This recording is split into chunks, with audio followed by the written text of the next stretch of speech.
Hey guys, welcome back to the channel. This is story about what if Naruto sneaks into Anbu part 1. Before I start, please do support for more amazing content and comments for part 2. Do consider to subscribe my channel and share my video to your friends and check out the description as well. Let's start the video.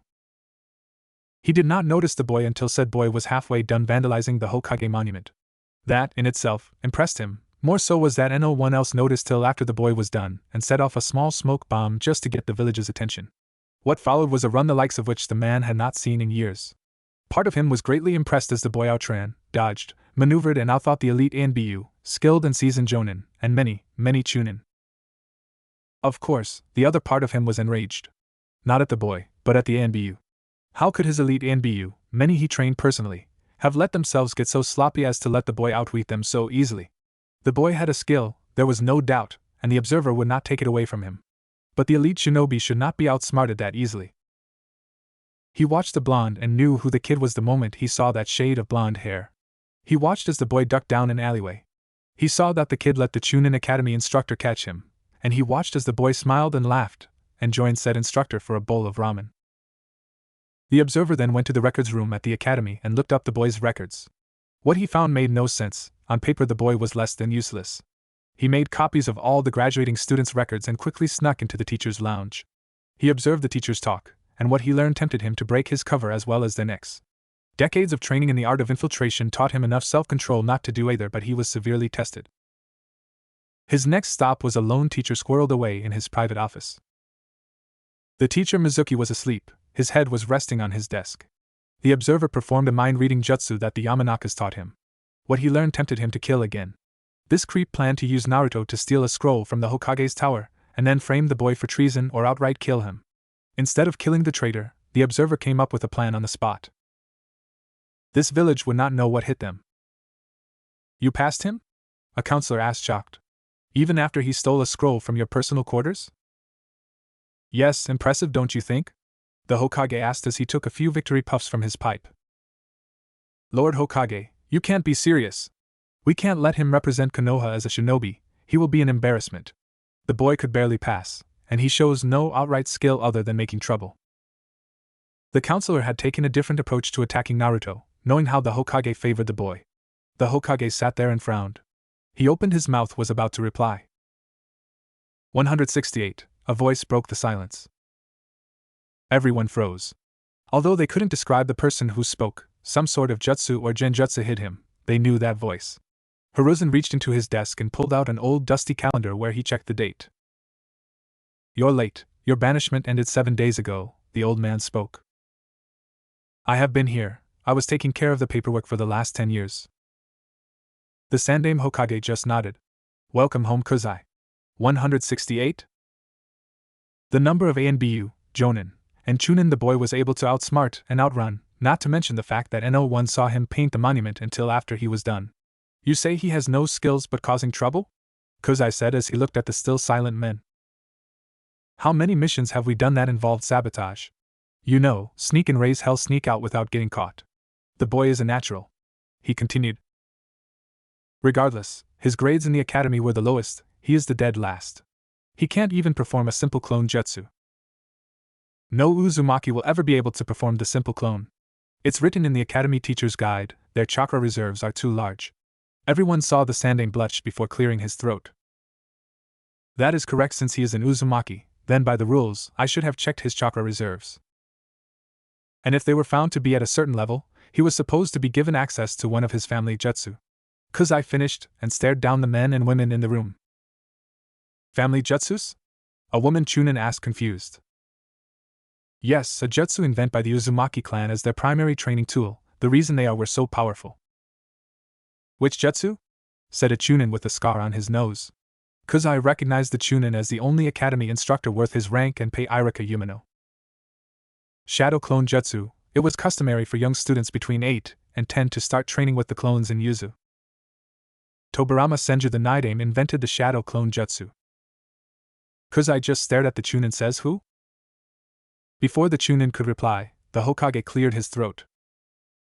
The Nidaime did not invent the jutsu, but he did convince Mito Senju, born Mito Uzumaki, to share the jutsu with Kanehigakure.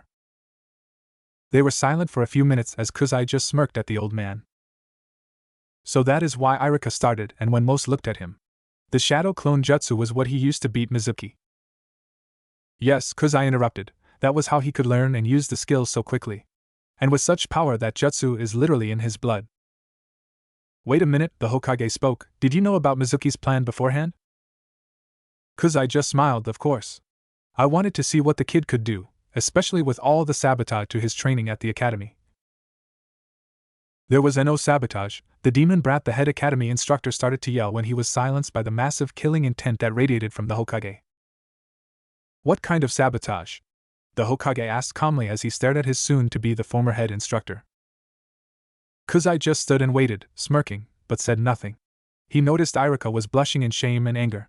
Shame that he did not notice Naruto's need for extra chakra control lessons, and anger that anyone would abuse their duty as a teacher. Many of the other instructors were starting to sweat. Some knew about the sabotage, and were worried that they would also be punished. The head instructor wanted to quietly slip away but couldn't, as Kuzai never took his eye off of him. That place is a mess, a new voice rang out as someone else walked into the room. Most of the people in the room, including Irika, really started to sweat when they noticed the scarred face of Ibiki Marino. Was I right? Kuzai asked calmly. More than I thought possible, the bastard was working for and planned to give the scroll to Orochimaru, Ibiki replied. Irika is also cleared. At the mention of his name, the Chunin looked up. Irika, stay, Hiruzen spoke calmly, the rest of you will head to TNI. Ibiki will be there to speak with you, and if any of you try to resist, I will send Kuzai for you. Note that he has been our chief assassin for close to 40 years. Dismissed. As the group stood and left, fearful of what was in store for them, Kuzai, Ibiki, and the Hokage just waited. Irika was the one sweating. When the last person left, Kuzai performed a hand sign and the obscuring jutsu was broken. Now that Irika had a good view, he saw a man who initially appeared in his 40s, though Irika could tell by Kuzai's body language that he had far more experience and wisdom than his appearance showed. Kuzai had the look of the traders from the West, short hair, a long black leather coat, and round glasses with side covers. Irika could not see his eyes, but the overall impression was of an average man. So average that Kuzai could probably blend into any crowd and no one would notice him. Uzumaki, Ibiki handed a folder to the Hokage, was not the only one affected by tampering. The Hokage took a long look at the file before handing it to Irika, who paled at the information. How can we fix this? Did any of the students know? The Chunin asked as he read. No, they appear to be innocent. I will know for sure after I speak with the rest of the teachers, Ibiki replied calmly. So what do we hold them back, retest them, punish them for their teachers? Irika asked, not sure how he felt about that. No, Kuzai replied. But we can fix this problem, or rather I can fix this if you agree to it, Lord Hokage. Kuzai, you have been an ANBU instructor for many years, the chief instructor for the ANBU training camp, Hiruzen started. But we are at peacetime. When was the last time you trained students this young? Itachi, was the elite's reply. But I do understand your concern, a fool I am not. I can train them to match their skills and age, and I will have my with me to make sure I do not cross the line. The Hokage just nodded. What do you need? Delay the team selection an extra week, he replied. Kuzai looked at his watch and glanced at Irika. Send out a notice to all who passed. 2 days from now is a mandatory training day for all students, 10 in the morning will be fine. The Hokage and Irika both nodded. Anything else? I want Nico to help, without her mask. Also, Kuzai looked at the silent Ibiki. I want Anko. Hiruzen was concerned. Anko is not the best with children. Are you sure? You have a lot of fangirls pretending to be kunoichi, Anko can and will weed them out. We cannot punish them for their teachers, but we can wake them up to the truth. No one spoke. Kuzai grabbed the list of students that passed and started writing as he waited. Irika returned to reading the report, while Hiruzen smoked his pipe and stared at his elite assassin and ANBU instructor. How long will you need Anko for your training camp? Ibiki asked calmly. About a week. That should weed out the weak and give those that pass time to rest, Kuzai replied calmly, and for the record, I believe only these 9 will make it. The rest couldn't possibly pass due to either lack of skill, desire, or just plain stupidity. Handing the list to the Hokage. The Hokage just nodded. Are we done? For tonight, but know this, boy, as he looked at the aged Hokage. You made a lot of mistakes while I was gone. I can fix most of them, but I am not done busting your balls. It was 6 in the morning, the day after his fight with Mizuki, and Naruto woke up groggy and tired. Just as he finished his morning routine, a knock came from the door. Quickly moving to check the peephole, he smiled as he opened the door. Gigi? Naruto, this is Jonin Kuzai, the old man. He wishes to speak with you. May we come in? Naruto nodded as he watched the new man. Kuzai wore a long black trench coat, buttoned closed. His face and hair seemed plain yet neat. His glasses were round, dark, and had side guards that made it impossible for anyone to see his eyes. It reminded Naruto a lot of Shino and the Aburame clan. So, Naruto started looking between the two. What did you? Kushina Uzumaki, the man started. That was your mother's name. She was a hell of a powerful shinobi and one of the best bare-handed fighters I had seen in a long time. Naruto was shocked. No one, not even the old man, had actually told him about his parents. Either of them. Her name was kept from you due to her enemies. As an Uzumaki, she was wanted dead by many in Kumo, Iwa, and Kiri. For the record, I understand the need to secrecy, but I did not agree with the plan to keep this information away from you. As a shinobi of the leaf, understand that you can't tell anyone about her yet. Naruto stared at the man, then at his adopted grandfather, then back at the man and nodded. Your father had more enemies than your mother, so no, I cannot tell you about him yet. Know that he was a damn strong ninja and a good man. Never let anyone speak badly about him. Again, Naruto nodded. As much as he wanted to know, something told him that the info could and probably would kill him if he knew now. The Jonin admitted to knowing who his father was. He hadn't tried to lie and pretend he didn't know. The strange Jonin had also made it clear that Naruto's father had a ton of enemies. For now, the lack of a name did not bother him. Naruto, the Hokage, started. After the incident with Mizuki, we looked more closely at all of the instructors at the academy. You and many other students were cheated in your training, the man interrupted. None of you should have passed. However, we cannot punish you for your teacher's failures. In order to make sure everyone is trained correctly, you and your class will be put through a special training camp the day after tomorrow at 10 a.m. This camp will help you prepare for your team selection and final test. What test? Naruto replied as he picked up that detail. You're not a ninja yet. No one is a ninja until they have passed the final test set by their Jonin instructor. Although nobody could see Kuzai's eyes, Naruto got the distinct impression he was glaring at the Hokage. Telling you that you are a ninja of the village after passing the academy tests is something I never agreed with. So, is that why you are here? You wanted to tell me about this training camp? Naruto asked. No, an official letter will be sent to all the students, the Hokage replied. We are here because Kuzai plans to give you a jump start to your training. Since your education was sabotaged the most, we decided that you need some extra help. Naruto looked half thrilled at extra training and half skeptical as he stared at the Jonin. He was the head instructor for the Anbu for many years. He has been out of the village for over 10 years. Hiruzen began to say. My training will make you stronger, the Kuzai bluntly interrupted. Naruto began to smile his trademark grin but then stopped. That was the second time that the Jonin had interrupted the Hokage. Despite the fact that he was getting answers, Naruto did not like anyone disrespecting his Gigi. Is it not rude to disrespect the Hokage like that? Sure, I tease and prank him constantly, but he knows I do it with total respect despite what anyone else sees. You.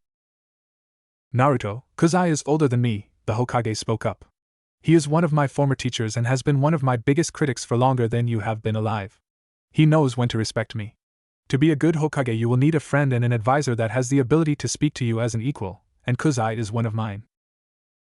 Naruto was not sure how to respond, so he just growled and went to get dressed. Meet at Training Ground 93, I will be there soon, the Jonin said as Naruto nodded again and headed out the door. The two older men followed him at a slow pace as they walked down the hall. I guess we are done for this morning? The Hokage asked. No, I have one more thing to tell you. With a sigh, the old ninja turned to face Kuzai, only to see a fist at the last second. The punch dropped Hiruzen hard and he felt the bones of his nose breaking. Kuzai stood over the Hokage. That, Lord Hokage, was for disregarding my warning and giving that damn snake a genin team. You better think real hard starting now. I can fix most of your past mistakes, but if you make any more, I won't wait for your enemies to deal with you, I will kill you myself.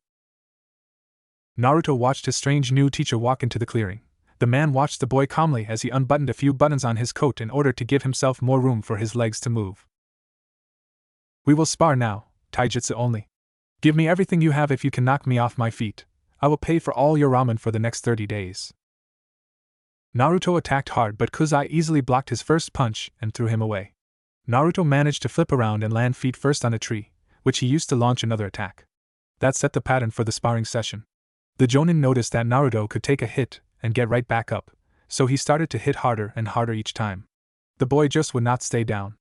Naruto's forms were so sloppy it was almost embarrassing, but Kuzai was impressed with his talent for improvisation, not that Naruto ever came close to actually landing a hit. Naruto was only a little upset.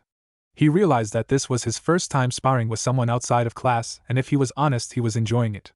It was fun, even when he missed a punch and Kuzai punched him in the back of the head, driving his face down into the grass.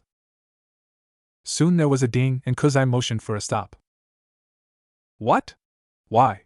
Naruto asked, breathing a little hard but still able to go. We have just sparred for 1 hour. I have learned what I needed, Kuzai replied, shocking Naruto with the time. Now it is time to improve on what you can do. Show me your shadow clone jutsu and make 10 clones. Making the hand sign, he shouted the words. 12 clones appeared. Kuzai did not say anything, he just made the same sign and 3 of his own clones appeared without a sound or smoke.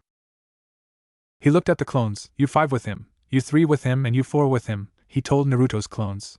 He told his own. You know your orders. Kuzai's clones nodded and took their assigned clones into the woods. Now, that clone jutsu is special. Everything they learn you will learn when they dispel. Shadow clones have been a primary teaching tool for many years. Yes, they are good in combat since they know everything you know and can fight as well as you do, but your clan primarily used them for their ability in training. I have a clan? Naruto asked, shocked. Had. You had a clan, though they were wiped out many years ago. As far as we know, you are the last, but now is not history class. I will make sure you learn the truth soon. Naruto wanted to ask more questions but stopped and waited. Now, of all the things your clones can do, one thing you and only you can improve on is your physical conditioning. Here the man got an evil smile. Sit up, start. Naruto got down and started. He was slow and sluggish and... How many? Naruto asked after a few minutes. The man took a meditative seat and breathed out to relax, till I'm tired. He was not joking.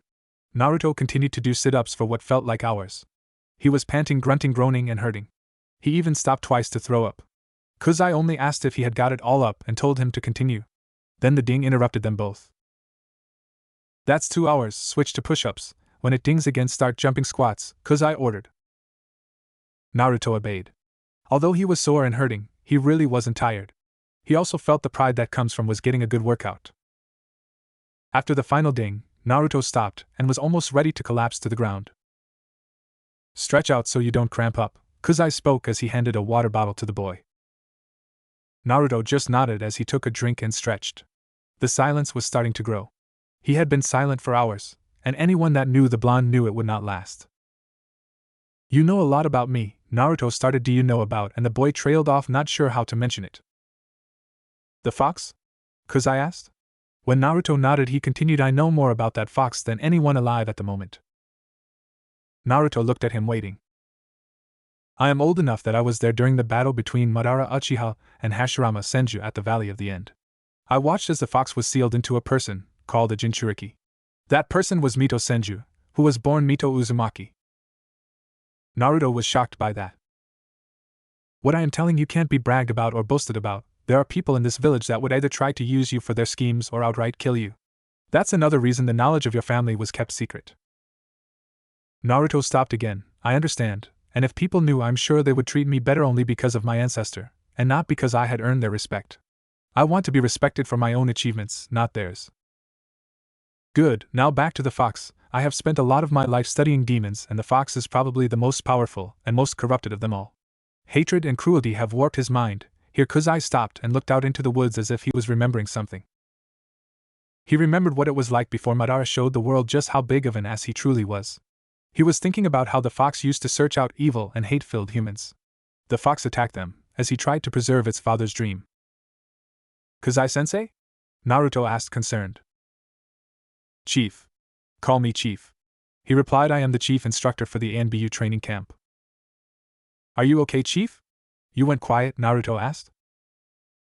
The Ninetails, who has a name though I will not tell it to you, has been abused and hunted and harmed by humans for many years.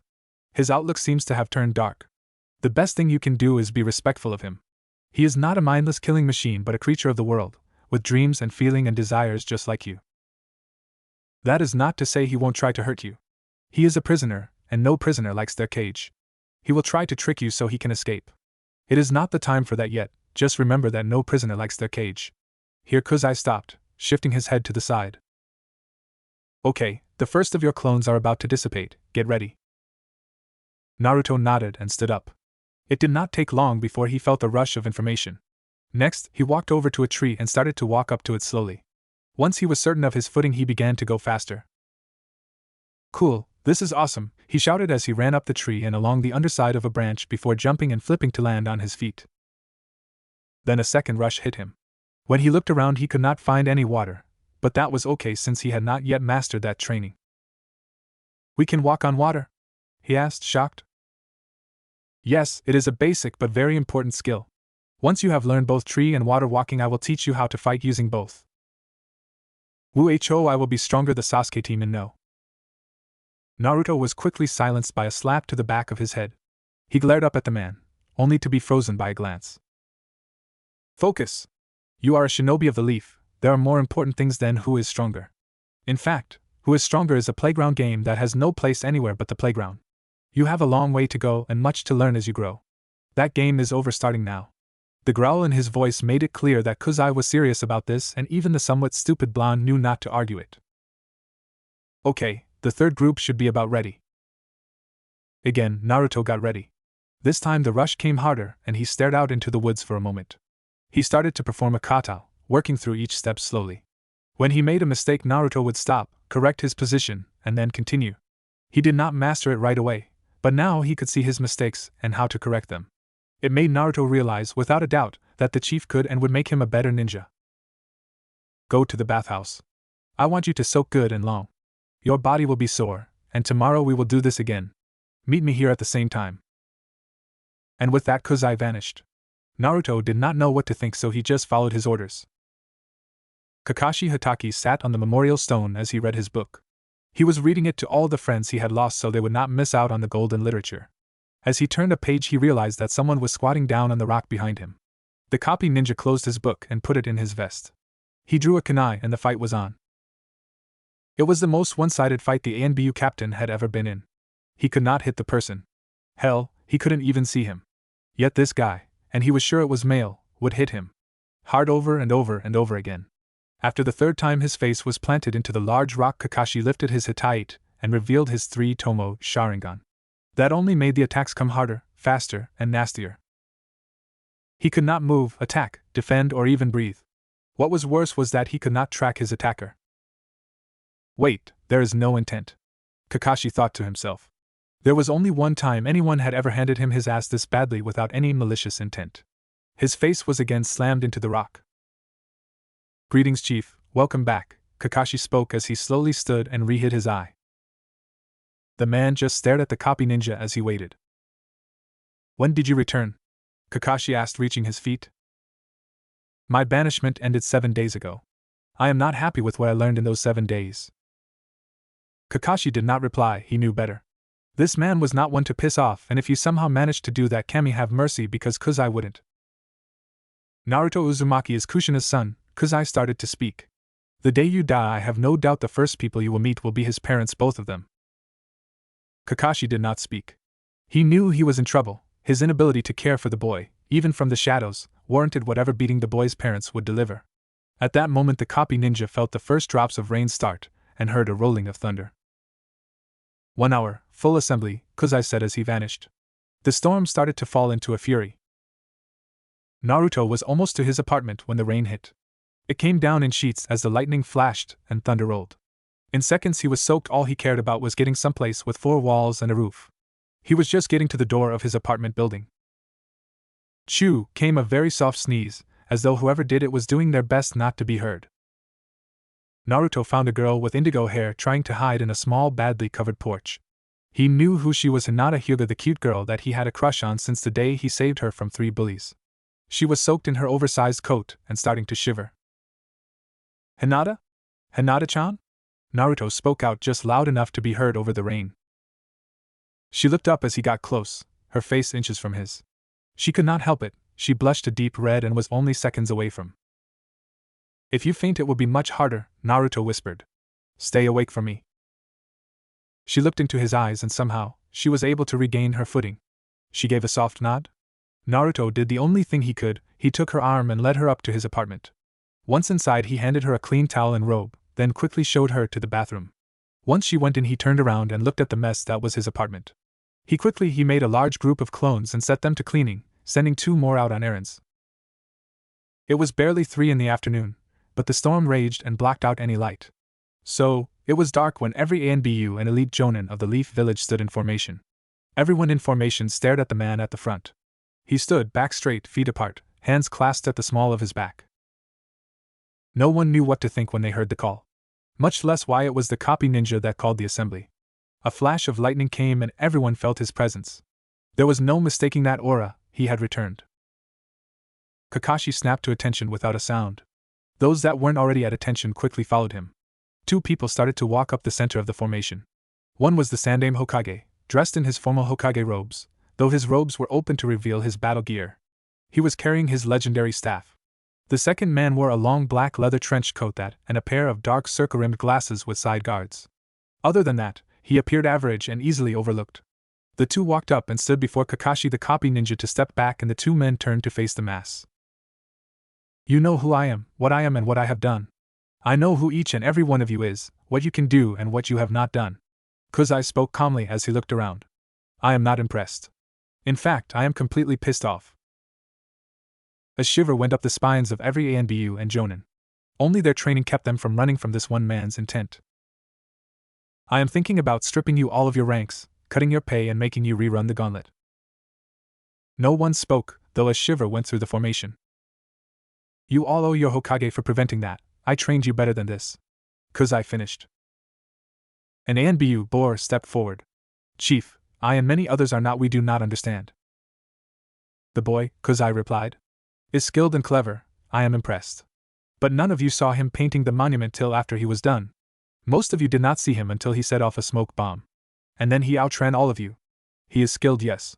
He did it with piss per training, yes. He impressed me, yes. But you all let yourselves get sloppy. The group started to look around. Some ashamed to admit he was right. Some wondered about the poor training. Another person stepped up. She had purple hair and a cat mask. Chief, there is something else, isn't there? Something you have not told us yet? Nico asked. War, Kuzai replied. There is a war coming, at best in less than 5 years, and there is no stopping it. That silenced everyone, even the Hokage. That is all. Dismissed. Kuzai barked and turned his back to them. Most started to leave in quiet groups. Soon it was just the Hokage, copy ninja, Kuzai, and one other person. Hello, asshole, Kuzai called out as the 4th person stepped up. A lightning flash illuminated the face of Hayashi Hyuga. The elite jonin and head of the strongest clan hesitated at the insult but did not let it stop him. Chief Kuzai, I do not appreciate being dragged out in the rain. I am no longer an active shinobi and am no longer under your control. I heard you had retired, Kuzai stated as he turned to face the jonin. Strange thing is, I did not have your paperwork on my desk. Even with my banishment, it was a simple rule. Once your paperwork goes through the chain of command and lands on my desk, not the Hokage, not the jonin commander's, my desk, then it is official. Hayashi knew to tread carefully. This shinobi was not one to be arrogant with. Are you sure you did not misplace it? 10 years is a long time. Kuzai gave a smile that put Hayashi on alert. True, very true. That document could have easily gotten lost, stolen. There are a million different reasons why I did not find it. Hayashi was starting to get ready for a fight. He knew this man better than most, and he realized then and there he was being set up. But you have still received your monthly pay, every month on time. And you have never put in the paperwork to stop payment. Kuzai smiled as Hayashi paled. Now when a clan head goes on long-term sabbatical in order to run their clan, which I might add is perfectly legal, they can keep their pay. Otherwise, you are guilty of stealing from the village. Thief, or sabbatical? Sabbatical, chief, Hayashi replied quickly, standing at attention. Hokage, Kakashi, I will speak with you soon. Walk with me, Hyuga. And Kuzai led the clan leader away while Kakashi looked at the Hokage. He is very pissed, the copy ninja asked, concerned. Our time of peace is over, Hiruzen replied as his shoulders sagged. I just hope our will of fire will be strong enough. Special training camp? Ino asked confused as she looked at her father, then Shikamaru and Choji. These were her fellow classmates, and the sons of her father's teammates. There was no doubt this would be her team. The boys just shrugged as they turned to their fathers. Why? I thought we passed. We don't know, the elder Nara spoke. We just got the message. All graduates report to training ground 93 at 10 in the morning the day after tomorrow, the elder Yamanaka continued. A direct order from the Hokage, Choji's father finished. As shinobi of the leaf, you will be expected to follow orders even if said orders have no other information. The three kids just looked at their fathers. There was a message in that last statement. Choji knew there was a hidden meaning but could not find it. Shikamaru got the hint very quickly. Troublesome was the only thing he could think of. Ino did not understand at all, but she knew one thing: when her father looked at her with those eyes, she would not get answers. As the rain continued to fall, the Yamanakas left for home. Choji's father had duty that night, so Choji stayed with Shikamaru. Shikamaru noticed it was barely 5 in the afternoon, and there was time to kill. Shino? Choji asked as if he could read his friend's mind. And Kiba. Something is going on, and I know in my bones not knowing what will be more troublesome than finding out. Kiba was slipping through the trees using the rain to cover his scent. He wanted to avoid being tracked by his mother, though he did not know how foolish that was. She knew where he was as well as why he was going. He came across an old house with a roof that barely kept the water out. Inside he saw Choji and Shikamaru waiting. As he entered, he picked up the other scent. Shino was there as well. Hey guys, what, no Naruto? Correct, Shino replied as he stepped out of shadows. Okay, we are all here for the same reason, right? Choji asked as he munched on his bag of chips. Training camp? Kiba asked to make sure. Correct. My father had returned from a special summons when we got the notice. Shino informed them. Our fathers too, Shikamaru replied, and Choji nodded. My mom as well. She had a look in her eye that scared me. I have never seen her with that look. Kiba finished. There is a new person in the village, Shino started. I know next to nothing about him, but he seems to have some power over the Hokage and many of the village's top shinobi. My allies have not been able to get close to him. That surprised the other three, as Shino never failed to tag someone. Well, almost never failed. For some reason, he still was unable to tag Naruto. I learned while listening in on some older shinobi that he is called Kuzai, and many refer to him as the chief. He appears to be a special instructor with an elite jonin rank. Many spoke about him in hushed voices. Shino finished his report. I picked up on a scent once, but I can't find it again, Kiba replied, scratching his head. This has Naruto, Choji started as he munched on more chips. Written all over it. No, it's something else, Shikamaru replied. Well, something more. No doubt Naruto is involved, but there is something else. How did Ino take the news? Kiba asked as he wondered about that something else. Blew it off completely, Shikamaru replied. I still cannot see how a member of the Yamanaka clan could be so oblivious. Perhaps she is faking being stupid or lazy like we do, Kiba spoke. He stopped to look at Shino. Well, most of us do. Choji snorted as he ate. Wish she was. Me and Shikamaru are bound to be on a team with her. But to be honest, Shikamaru will have to do all the thinking while I do the heavy lifting, including carrying her skinny butt. My sympathies, Kiba replied in a truly mournful voice. Shino, they still planning that tracking team with you, me and Hinata? Yes, that does still seem the plan, but I have good news, Shino replied and looked at the puppy sitting at Kiba's feet. Naruto has dropped the facade of being oblivious about Hinata. Akamaru barked and looked at his partner. Kiba looked shocked. Really? Is that why he's not here now? Kiba asked. Yes, when I went to collect him I heard him speaking to her in his apartment, Shino replied. His apartment? He isn't doing anything with her that would be wrong, is he? My friend, he may be, but she is too nice a girl to be rushed, Kiba started. You know Naruto better than that. I very much doubt Naruto would try anything, Shino replied as he adjusted his glasses. What are you not telling us? Shikamaru smiled. He was the only one that could read Shino. Shino adjusting his glasses was the closest thing to the Aburame blushing. What the four boys did not know was that their fathers and Kiba's mother were hidden in the roof of their hideout. With them was Kuzai, who sat and just listened. Once the boys left, the 4 men and 1 woman dropped out of their hiding spot. Your boy is skilled, Kuzai spoke as he looked at Shibi Aburame. Especially with information gathering. Maybe we should introduce him to Jiraiya. All of our sons seems to be more than we thought, Choza Akimichi spoke. Do you really think you can help Ino? Shikako asked, looking at the chief. I may tease Inoichi about having a daughter, but I would hate to see his child get killed or fail as a kunoichi. Mai and Anko will take care of her, Kuzai replied. Who knew my boy actually had a brain? Tsum laughed. I thought he was just a braggart like I was at that age. I guess I won't have as much to break out of him as I did with you, puppy? Kuzai smiled as he looked at the woman. Probably not, she replied, ignoring the old nickname Kuzai used for every member of her family. But I am sure there are a few rough edges for you to polish. There is always an edge to polish, the chief replied. Still, Shikako started. It is impressive how much your son knows, Shibi. You realize he knows more than he should about many things? Yes, I am rather proud of him, the Aburame replied, not fazed. Your son seems to be just as intelligent. It is clear your sons befriended Naruto, Kuzai started. But that does not explain why his taijutsu is so poor. Did they not practice together? Shino informed me that every time they started, a chunin would interrupt them, Shino's father replied. Not to mention taijutsu is not a specialty of the Aburames, or Naras. Most of Choji's techniques are based on his clans, not really helpful to the boy, Choza added. Your sister-in-law should be back soon, she will deal with that mistake, Kuzai replied, shocking the large Akimichi. My boy was just lazy, the woman growled.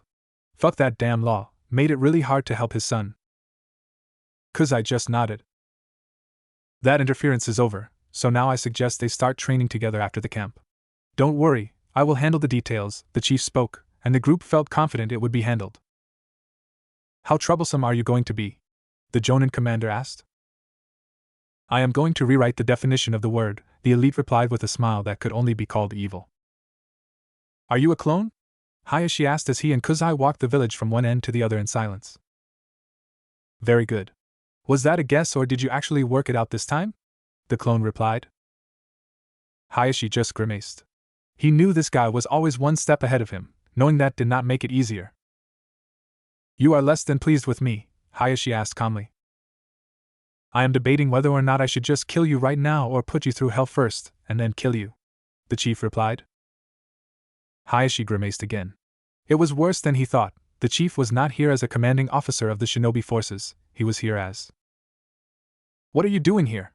Chief asked, breaking Hayashi's train of thought. The clan head spotted a soaked kid with an orange jumpsuit and blonde hair. Oh, hey chief, I was looking for Hyuga-sama. I did not know you knew him. He is an elite jonin, why are you looking for him? The chief replied and asked again. Naruto turned to look at the clan head. Hyuga-sama. I was sent by Naruto Uzumaki to inform you that he ran into your daughter as the storm broke. He motioned to the still falling rain. She was quickly drenched. To ensure she did not get sick, he took her to his apartment to get dry and sent me to inform you. Sent you? You are not Shadow Clone? Hayashi asked, realizing it too late. Yes, sir, the clone replied. Thank you, Chief broke in. Dispel and let him know his message is received. Before Hayashi could speak, the boy's clone vanished in a puff of smoke. I must go collect, Hayashi started. Sit, shut up, and wait, Chief replied as he grabbed the clan head and dragged him under the awning of a food stand. But... do you really want to get into this argument with me, Hayashi? The clone chief replied. What the hell do you mean I'm going to be training brats? Anko shouted as she jumped from her seat. She had been sitting in Ibiki's office. Just what I said, Chief Instructor Kuzai has asked for your help dealing with the kunoichis and asked for you by name. Who the hell is he and why should I obey? She growled, and Ibiki realized she had not had the pleasure of meeting the chief. He is not only the man that taught me how to interrogate, Ibiki started. He is also the only person to fully skin a human alive and keep him alive after he was done. No way. You mean it can be done? She cried. I thought we used the attempt to get the prisoner to talk. I did not know it was actually possible. As I said, he is the only one to complete it. Now you and your friend, Anbu Nico, will be helping him for about a week. Maybe I can get him to show me how to skin, Anko replied with stars in her eyes. Anko! Ibiki barked, pulling the girl from her thoughts. Chief Kuzai does not tolerate weak females, especially kunoichis. If you want to impress him, make sure you go with a focused mind. Naruto watched as his clones finished cleaning the apartment. Hinata was still in the bathroom. It had been almost an hour since they arrived, and he was starting to worry about her. Once the clones were done, he had them start to perform the katas the chief had shown him. He decided to exercise, but before he could start, Hinata finally emerged from the bathroom. She was wearing the large bathrobe he had loaned her.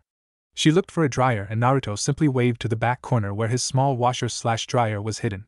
The clones watched her out of the corners of their eyes but did not speak as she put her clothes in the dryer and sat on the couch with Naruto, keeping a little space between them. She fidgeted with her fingers, checking and double-checking that her robe fits perfectly and covered everything. Just as she was about to speak, "I am sorry," Naruto spoke as he turned to look her in the eyes. That shocked her. Sorry? Why was he sorry? "I am sorry, I acted as if I forgot or did not notice you, Hinata. Hinata, stay awake for me." His request was almost too late. Hinata was already turning a deep red and about to faint, but like before she managed to fight it off. "I remember when I saved you from those bullies, and how your guardian told you not to speak to me. I had every intention of finding you and becoming your friend." "What, why?" she asked, and Naruto looked straight at her.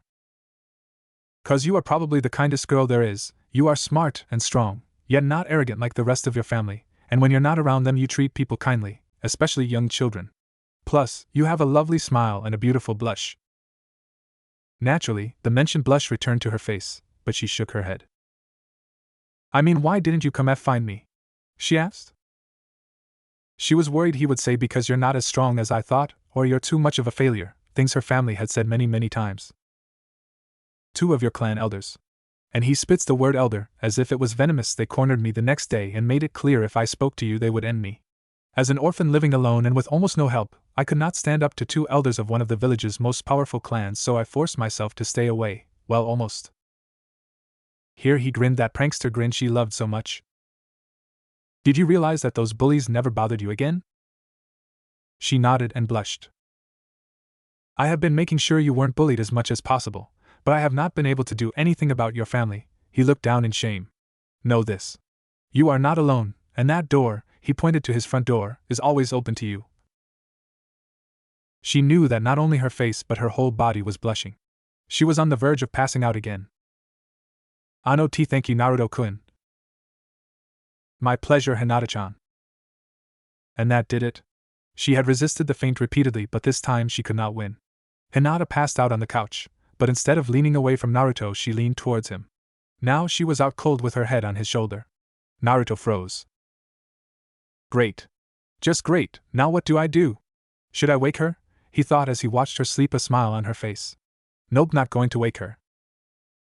Just then an exceptionally light knock came from his front door.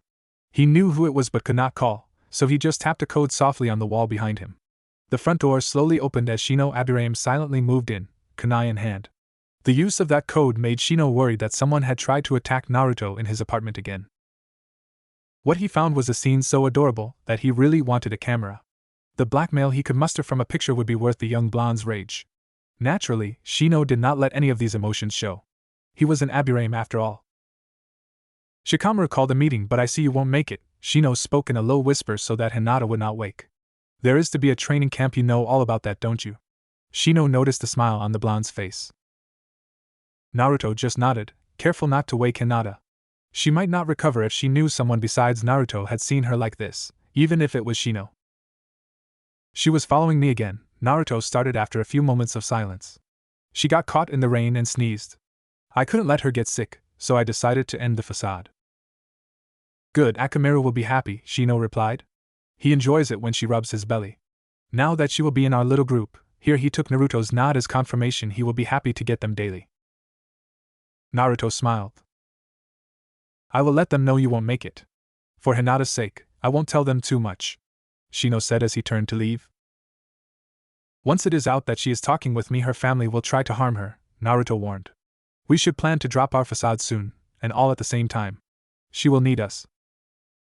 Shino nodded and left without a word. Naruto sat on the couch, unable to move for fear of waking the cute little Hyuga. Trying to find something to keep him occupied while he waited, he noticed a book on the end table. Carefully picking it up without jostling Hinata, he saw a note attached. "This should be a good read for you, Chief." Naruto looked at the book. He wasn't as stupid as people thought, but he knew he wasn't a prodigy, or a genius. He sure as hell did not do well in bookwork. But the chief had yet to be wrong and he literally couldn't do anything else, so he looked at the cover. PRE Beginner's Guide to Fuinjutsu or Sealing for the Stupid. After a bit more hesitation, Naruto cracked open the book and started reading. Kurenai sat at a table in a private room of her preferred restaurant as she went over some files about her future students. She was going to be leading a tracking team. The members would be Kiba Inuzuka, Shino Aburame, and Hinata Hyuga. That last name put a smile on her face. She liked Hinata, cared for her. She knew that the girl had the potential to surpass any kunoichi before her, including her mother. If only she had not been raised by that arrogant white-eyed bastard of a father. The good news was that Hiashi Hyuga had placed Hinata in her charge the week before. Of course, his parting words had filled the Genjutsu mistress with more hate than she thought she could ever have. Her longtime friends arrived. First was Yugao, otherwise known as Nico, though they kept to the general rule of we do not know, talk about it or guess. The purple-haired sword user slid into the seat to Kurenai's left and poured herself some sake. Next was Tsum, the clan leader and alpha, queen bitch to her closest friends and enemies, of the Inuzuka clan. Hello ladies, why don't we look relaxed? Tsum started as she turned a chair around and straddled it as she sat. Seems your males have been useful. The dog woman grinned evilly as she saw the start of a blush on the red-eyed woman's cheeks. From the sounds of it, Yugao replied in a relaxed voice. You're just jealous, guess you still can't get your needs taken care of. The growl from the dog woman was loud, deep, and threatening as she leaned towards the relaxed purple-haired kunoichi. Mother, behave. Hana, Tsum's daughter and the newest member of this group, spoke as she entered. I doubt she ever will. Kuramaru, Tsum's large one-eyed partner, spoke as he walked in and looked around. I will stay outside with the triplets, he said as he turned to leave. Not going to stay? Tsum teased. Too many females, I know better than that. A chuckling Tsum mumbled the word chicken as he left.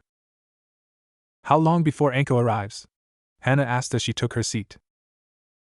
Why, tell me she hasn't. Yugao started with another teasing grin.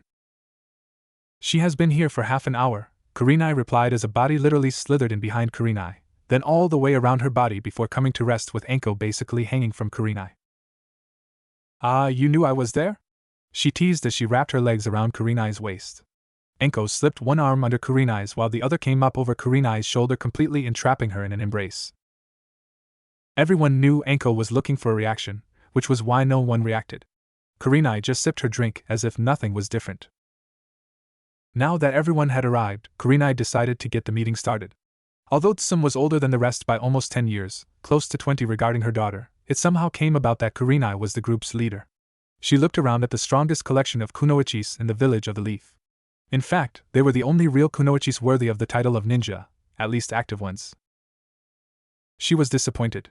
15 years she had been a shinobi, hoping to prove women were just as skilled as men, and all the good kunoichis in the whole village fit in this one small room. Stop dwelling, Tsum spoke, reading Kurenai's mind. It's hard, I had hoped there would be more of us by now. Your little Hinata should be joining your team soon, yes? Hana smiled. Kurenai just nodded before frowning. But she is the only one. I am not seeing any other girls that look like they take being a kunoichi seriously. Don't worry, things are changing for the better, Yugao smiled and looked at Tsum, who smiled back, almost evilly. How so? Anko asked as she rested her chin on Kurenai's shoulder. Chief's back, Yugao and Tsum replied at the same time. Anko, Hana, and Kurenai all lifted their heads. You know him? Anko asked, really interested. He was the head instructor for Anbu camp, Yugao replied. Trained me when I wished to become a hunter nin, Tsum added. When asked why she called her tracking team Hunter Nin when that name had been taken by the Miss Village, her reply was simple. To piss them wannabe trackers off. After that no one questioned her, and just accepted her team as Konoha's Hunter Nin. I have never met him, Kurenai spoke, what can you tell us? He will beat the stupid out of anyone, Yugao spoke. He will be twice as hard on the girls, Tsum smiled and looked at Anko. Why? Kurenai asked, worried about Hinata. He hates weak women and will not tolerate weak kunoichis, the two women replied as one. Fangirls? Anko asked. He asked for you by name, did he not? Yugao replied, smiling at her sadistic friend. Anko smiled back, finally understanding why she was picked. So, any more good news? Kurenai asked. My son is not as stupid as I thought, Sum replied with a grin. Everyone, even Hana, looked at her in shock. Yep. Seems Kiba, Choji Akimichi, Shikamaru Nara, and Shino Aburame along with Naruto Uzumaki have a little undercover group going. Like us you mean? Hana asked with a small grin. Our group is not secret, Sum replied and grinned as she leaned back and looked out the small window of the room. There she saw Hate, Asuma, Kuramaru and the triplets sitting at the bar drinking in silence. It's just that none of the men want to risk trying to interfere, cowards. Here Sum stopped and gave a very evil grin to Kurenai. Seems Naruto was not as blind to your Hinata's affections as she thought. They, all the boys, seem to have put up a facade to fool the village. Oh, and last I heard Hinata was at Naruto's place. She should be fine, Chief vouched for him. Kurenai's first thought was to run to Hinata, but Enko refused to let her stand. Relaxed, Sum trusts Naruto to behave right? Enko asked, looking at the oldest woman. Far better than I would have behaved at her age, Sum replied with a smile. Not helping, mother, Hana replied and looked at Yugao. Chief vouched for the boy, so if he does anything you will get to see the skinning technique for sure, Yugao replied, causing Enko to skiver. After a short time trying to reassure Kurenai that her charge was safe with the boy, the kunoichis continued. You and me, toward to training the girls, Enko laughed evilly as she looked at Yugao, again made sure Kurenai did not stand. And might, Sum replied. Oh goody, Yugao gave a strange giggle, something not heard often. Who is Mai? Hana, Kurenai, and Enko asked at the same time. The woman that's holding a blade to your throat, Sum replied and smiled at Enko. For a second Enko was confused, then she felt the point of a kunai at the jugular. Slowly she turned her head to the left. Kurenai and Hana just gaped as they saw a woman smiling sweetly. The woman took the blade away and leaned in to kiss Enko's cheek. She then leaned over to hug Yugao from behind before stepping to Sum. Sum stood up so they could kiss each other's cheeks before both sat back down. Mai was dressed in a simple shirt and pants combo with a simple black leather vest. Her hair was long and black with hints of a blood red, her face looked plain. The only thing that stood out was the large choker around her neck with a yin/yang symbol, and the kanji for balance in the center. Mai waved at Hana and started to make seals, at least that's what the group that didn't know her thought. Then they realized the hand signs weren't seals, it was sign language. Hello, my name is Mai Tokubetsu Jonin, an assassin for Leaf, apprentice of Chief Kozai. Hey boss, one of Naruto's clone whispered. Naruto's head shot up. He had been so engrossed in the book that he had lost track of time. When he marked his page, he realized he was already halfway through the book. Hinata was still asleep, but now she was curled up on the couch, her head using Naruto's thigh as a pillow. Boss, it is almost 11, me and the others are about to poof. Naruto was shocked at the time. He figured that someone would have come for Hinata by now, he was hoping it was the Jonin Yuhi. True, he did send a message to Hinata's father, but he thought that the woman cared more about Hinata than her father did. He checked his clone memories. Hayashi Hyuga was with Chief, he will have to see about that later. He then realized that the clone he sent to find the woman Hinata lived with had not dispelled yet. It's too late to try and get her home, Naruto stated. Anyone wash her clothes? The clone nodded and pointed to where Hinata's clothes were folded and ready. Well, I guess she will just have to stay here, let's try to move her without waking her. All your plans have gone up in smoke, you weren't planning a sleepover anytime soon, boss, the clone replied as he and Naruto gently lifted the sleeping girl up and carried her to his bed. I need to be really careful, one wrong move can get Hinata in a lot of trouble, Naruto spoke. Not to mention yourself, the clone replied. I already have a bad reputation. This village wouldn't know what to do if I didn't. Hinata, however, if her reputation takes too big a hit too soon, her family. Naruto left it at that and the clone nodded. Soon the two had Hinata in the bed with a heavy comforter. In her sleep, she somehow found the large stuffed frog Naruto secretly slept with. Naturally the boy blushed, and he and the clone left her to rest. After a quick goodbye the clones puffed, and Naruto was again left to the quiet of his apartment. As he returned to the couch he started thinking about the book he had been reading. What shocked him was that he could remember most of the material. Book learning was never his strong suit, but it seemed seals were an exception. Hiruzen was an early riser. He had to be as Hokage of the Leaf Village. He sent the two Chunin night guards home, so they could get some sleep, then walked through the doors to his office. He stopped when he saw someone sitting on his desk reading a file. Well, it is good to see you, Mai, how have you been? The woman looked up and smiled. He always liked that smile, It was so warm and friendly. It always amazed him that she could have that smile despite everything she had been through. Morning, Hokage-sama, sleep well? About as well as any Hokage can with Chief around. She nodded as she knew that meant not even close to good. He is here to help and fix the mistakes. The Hokage just nodded as he went to sit in his seat. Once he had settled into his chair, she handed him the file she was reading. Going over it thoroughly, his eyes widened, and he looked up at her. Why did no one ever think of that? 'Cause people got lazy, was her reply. Hokage again nodded as he continued to read through the file and made some notes. When he finished, he looked up at her again. She had not moved as she waited. This war, do we know who? Shake of the head. Where? Another shake. When? No, we know only that it is coming. It will be hard to mobilize the village and get them ready. As it is now, we would have to be attacked with heavy losses before the village finally realized. He spoke before she interrupted with another smile. Did you forget Chief is here? He take care of that. And with that, she hopped off the desk and kissed his forehead before slipping out the window. Yoshino Nara, the mother of Shikamaru, was headed to her son's room to start the chore of trying to wake him up. If she was lucky, she would complete that chore sometime in the next 5 hours. As she opened the door and was about to start her well-established rant, she stopped. The room was empty. She knew Choji had stayed over last night, and she'd expected to find both boys passed out in positions that could only be achieved by 2 boys trying to stay up far later than they should. But they weren't. They were not in the room. Then she noticed said room had been cleaned. Once her shock ended, she quickly turned and headed for the kitchen, where she found her husband reading some early reports and drinking his tea. The fact that he was up and moving this early had her worrying greatly. Shikaku, our son, as she started to speak when her husband just lifted a finger and pointed at the fridge. On the fridge, a note was pinned. Went out training with Choji, back by dinner, no need to make us lunch, Shika. Okay, she tried to understand. What is going on? Why, who, how? Chief is back in the village, was all her husband said. Shino Aburame went about his morning like normal. Because of his personal colony and his clan's general colony, his duties and chores often had him up at 6 in the morning. As he finished and put his long coat on, his mother called. Shino, your friends Shikamaru and Choji have arrived. Coming, mother, he replied. He went to the kitchen where he spotted his father reading a paper. His father briefly lifted his head, and despite his glasses, Shino knew the man was watching him out the corner of his eye. His mother smiled at him.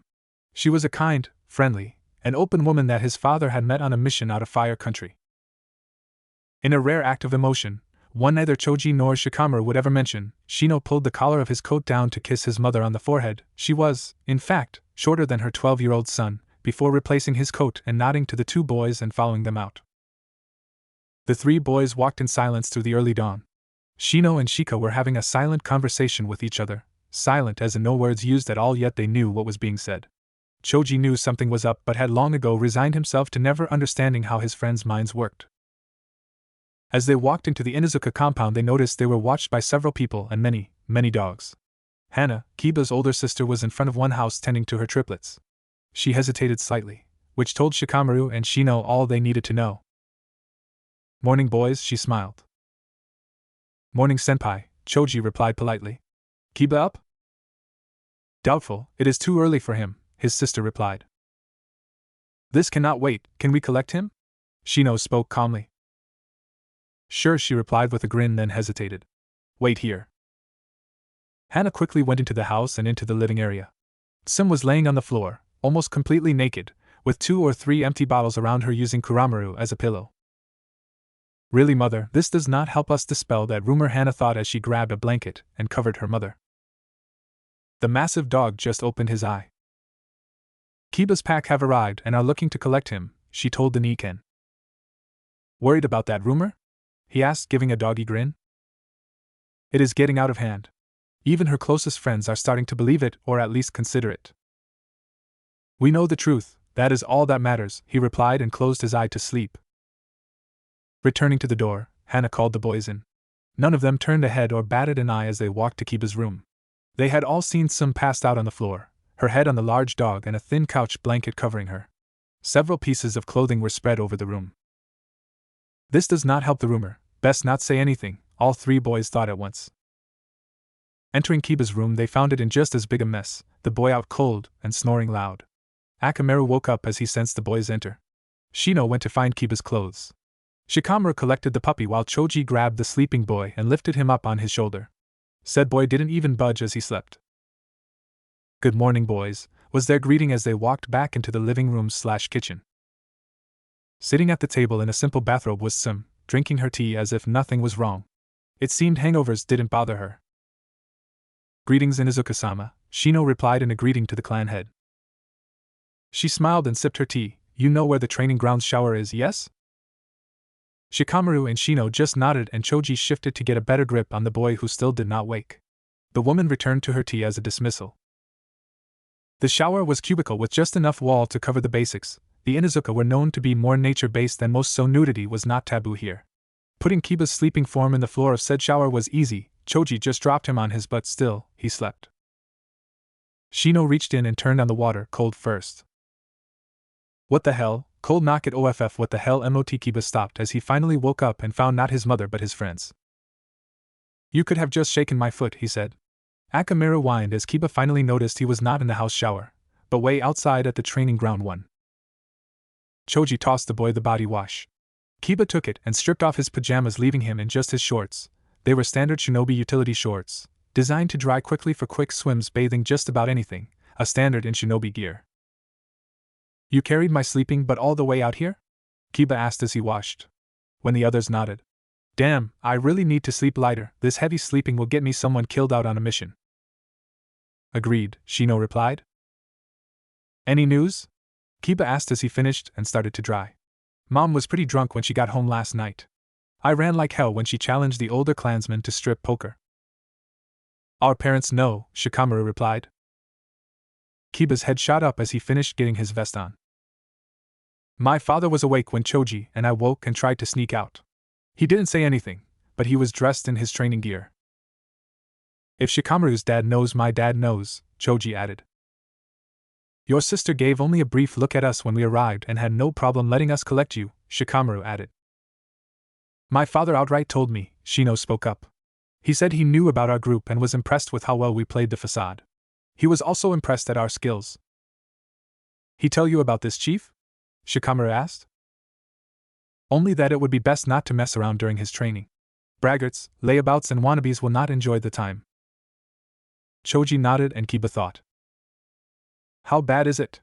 Shikamaru asked. "We're talking about war. The chief made it clear we are headed into a war within the next 5 years, and there is no way to stop it," Shino finished. "So, no more slow, fat, and stupid?" Choji asked. "Or stupid, boastful, and arrogant?" Kiba asked.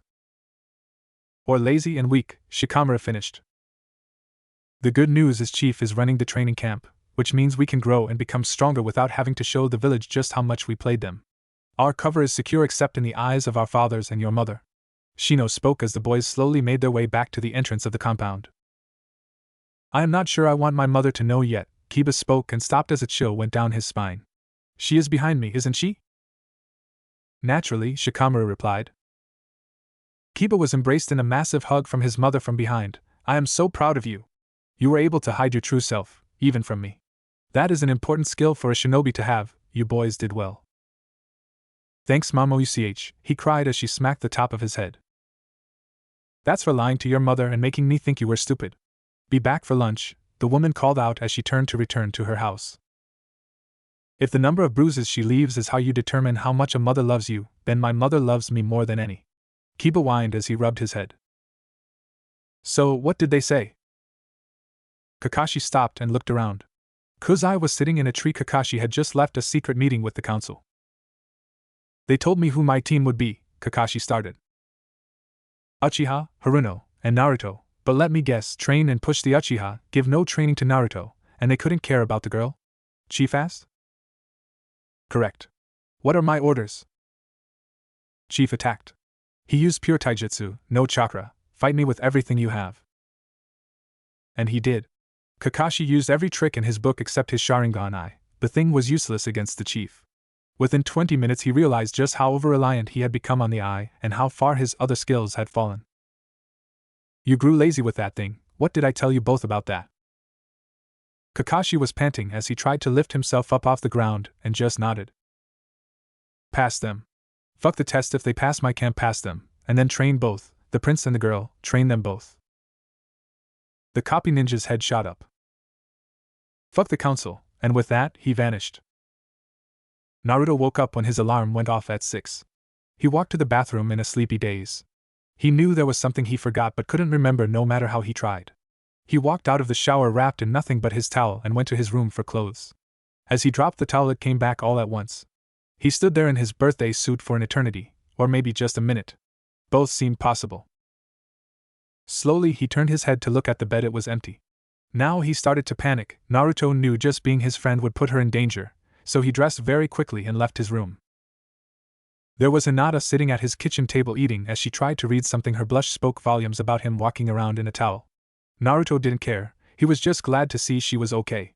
He kicked himself for forgetting he had a guest. And morning, Naruto. She spoke with a stutter, trying to get over the situation. Morning, Hinata, what you reading? He replied as he joined her for some food.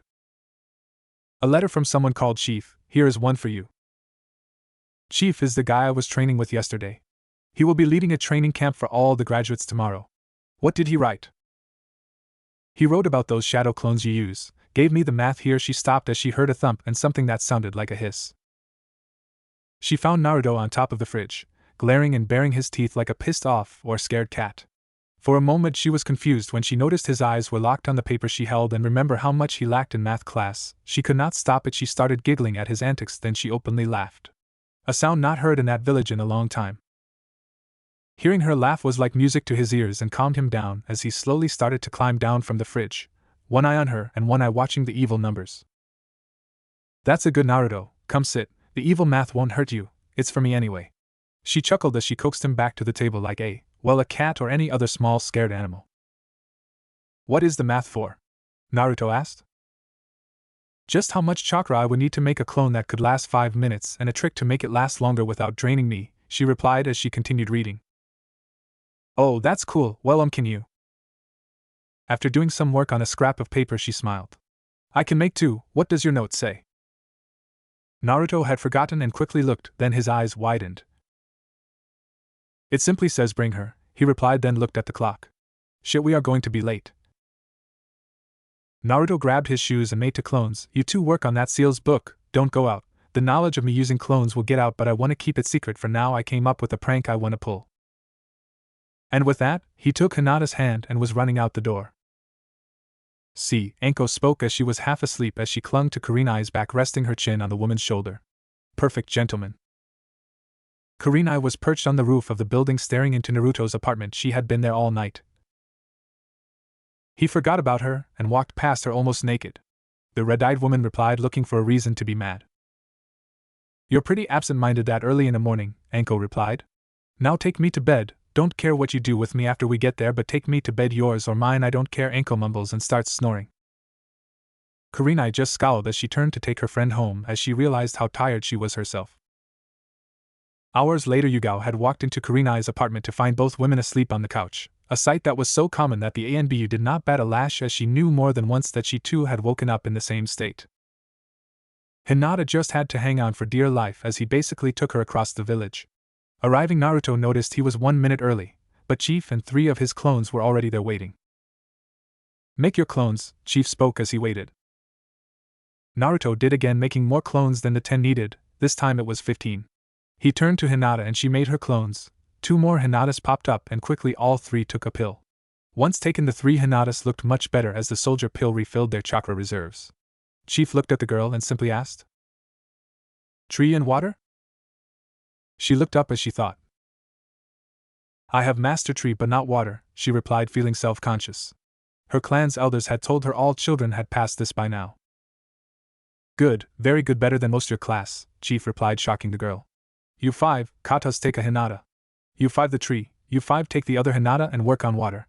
Remember, clones can take the soldier pills without damaging the body, so there is no rush. Hinata and Naruto watched as the clones left with the chiefs before looking back at the man. I am sure you both remember your standard academy stretching. Yes, good, begin. And the chief once again sat to meditate. Naruto did not say much as he and Hinata started to limber up. He did notice that she was very nimble, and as she sat with her legs forward she could bend and reach past her toes, something the fastest ninja in the village could not. Stand, Chief said without moving. He looked at Hinata. I am the teacher and ranking shinobi, yes, Hyuga? Yes, Sense Chief, she replied. When I give an order, trust that I do so for a reason. Yes, Chief, she replied as neither she nor Naruto understood yet. Take off the coat. Hinata looked down at her baggy coat that she always wore. For a moment she wanted to argue. Chief doesn't give an order for no reason. I may not understand why he does things yet, but I do. He always has a reason, Naruto whispered. Hinata just nodded as she removed her coat. Under she wore a sleeveless training shirt over a white tee, simple and perfect for training. Good, full counts begin. Naruto groaned and started. A full count was a mix of many exercises combined into one, jumping jacks to squats to leg thrusts, push-ups, and back. Designed to train you up and wear your ass out. About half an hour in, Hinata panting. How many do we? Till Chief is tired, Naruto panted back. Slow down, find the pace for you. What, why? She asked. This hell is not about speed or the total number you can do, Naruto growled. It is about how long you can last, and if you need to vomit, just do it. No one will say anything, and if they do, I bet he will make them join us. The full counts lasted.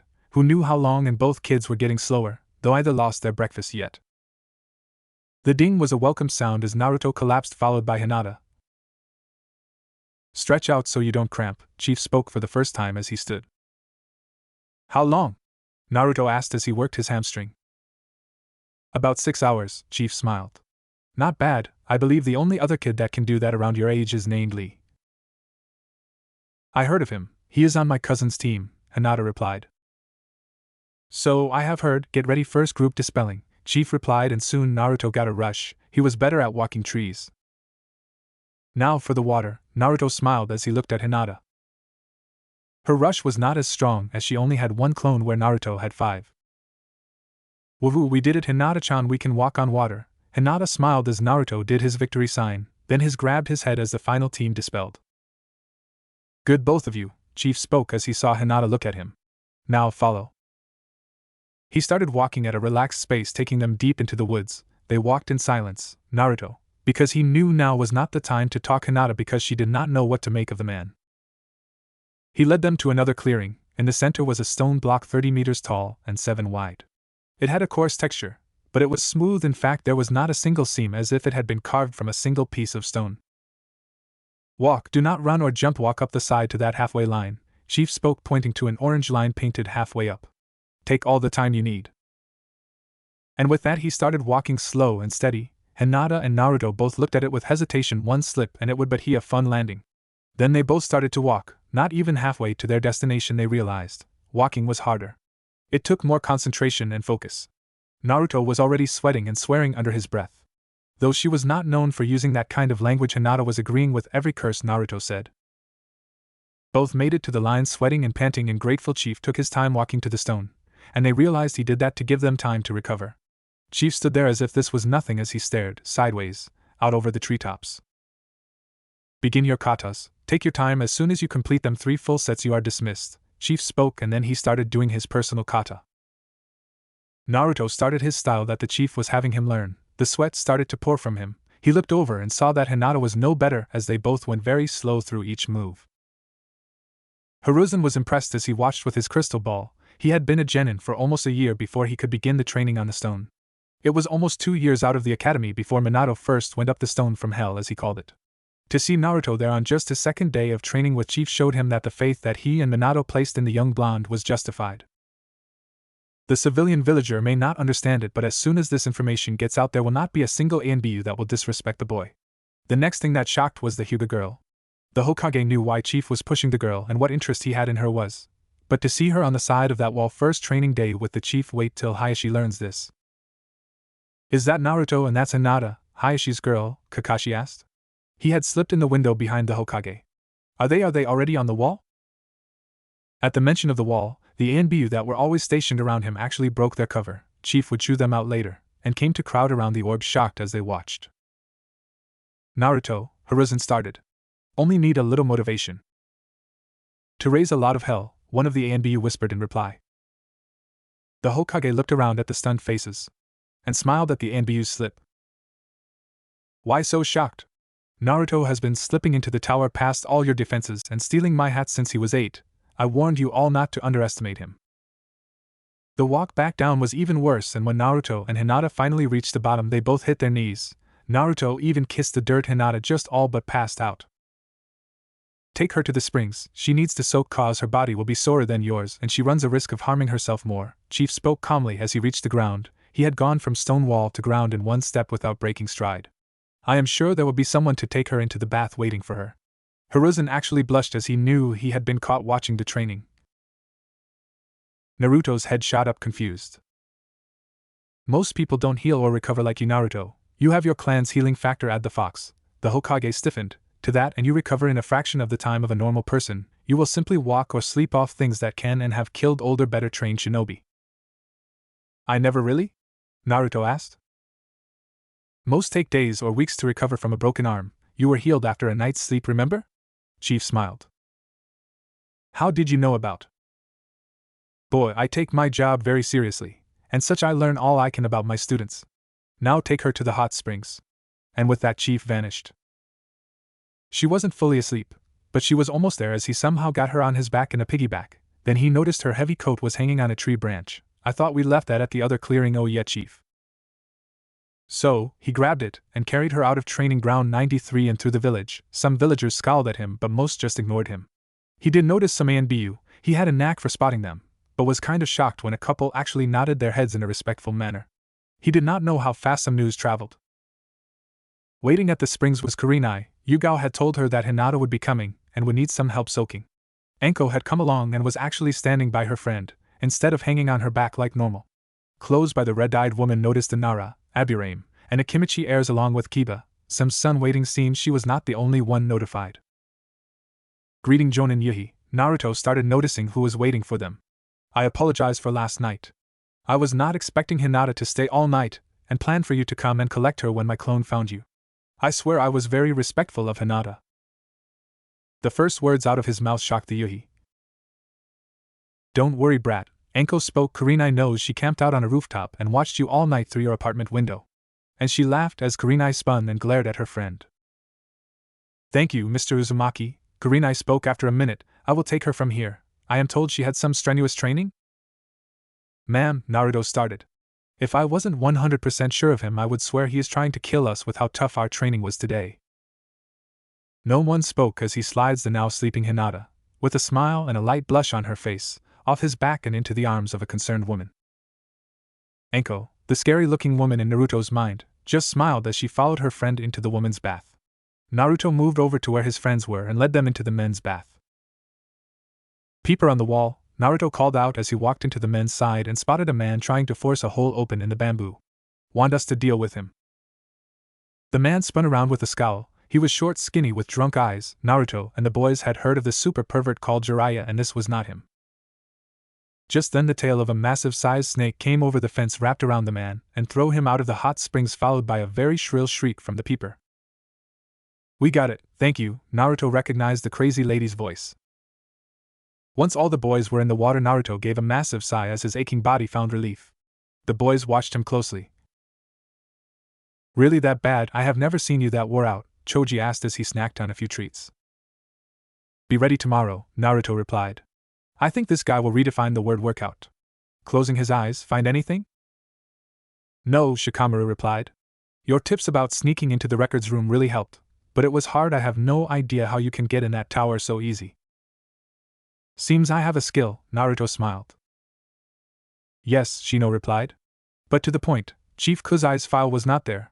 I am thinking an elite shinobi like him, his file will be hidden in the Hokage's personal files, which means breaking into his office, something only you seem to be able to do.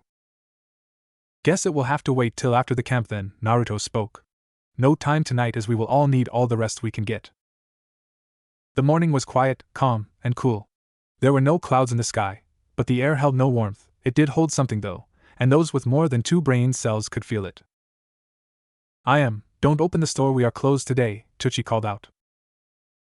To say his daughter was shocked was an understatement. She was half a step away from calling the hospital. He could be having a seizure, stroke, or something. If not, he might be an enemy shinobi, and I need to all the Anbu I am, thought as she quickly went to find her father. She found him in his back office, turning the dial and opening a safe he had not touched in years. The look on his face was of serious concentration. Pulling a red leather book, he opened it and read. Good, I have everything, he thought as he closed the book and turned to head out of his office with it, and locked eyes with his worried daughter. Hiruzen could not sleep. Well, that was a lie, he slept dead and solid. He just woke up at 4 in the morning, charged and ready to go. He hadn't felt this in years and was thinking that it was Chief's doing. He got dressed, putting his battle armor on and summoning Enma, who quickly turned into the staff. The Monkey King did not speak much, he too could feel the air. Ash walked into the tower at 5. He was greeted by shocked faces as this was rather early for him still.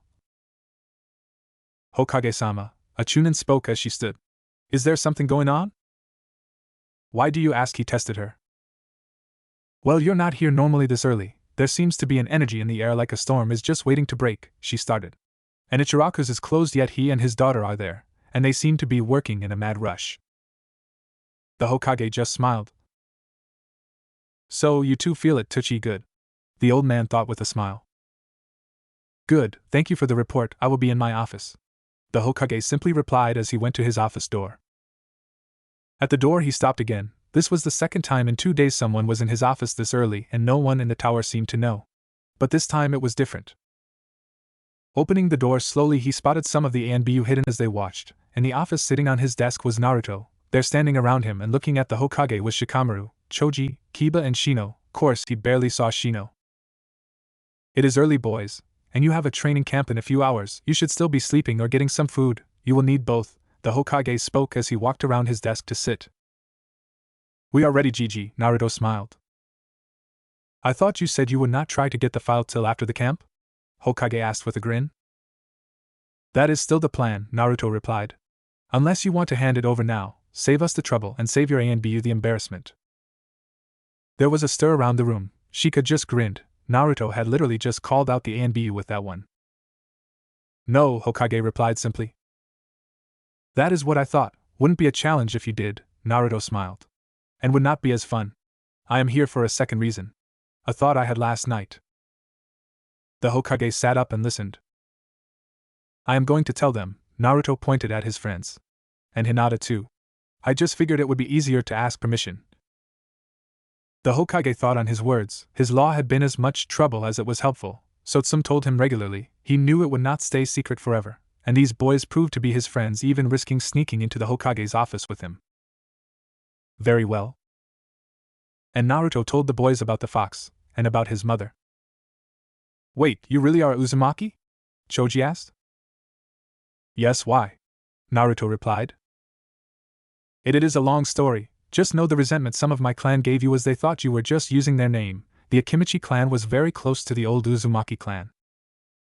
Oh, Naruto replied, not sure how or what to think. We better get going, Shika spoke, checking his watch.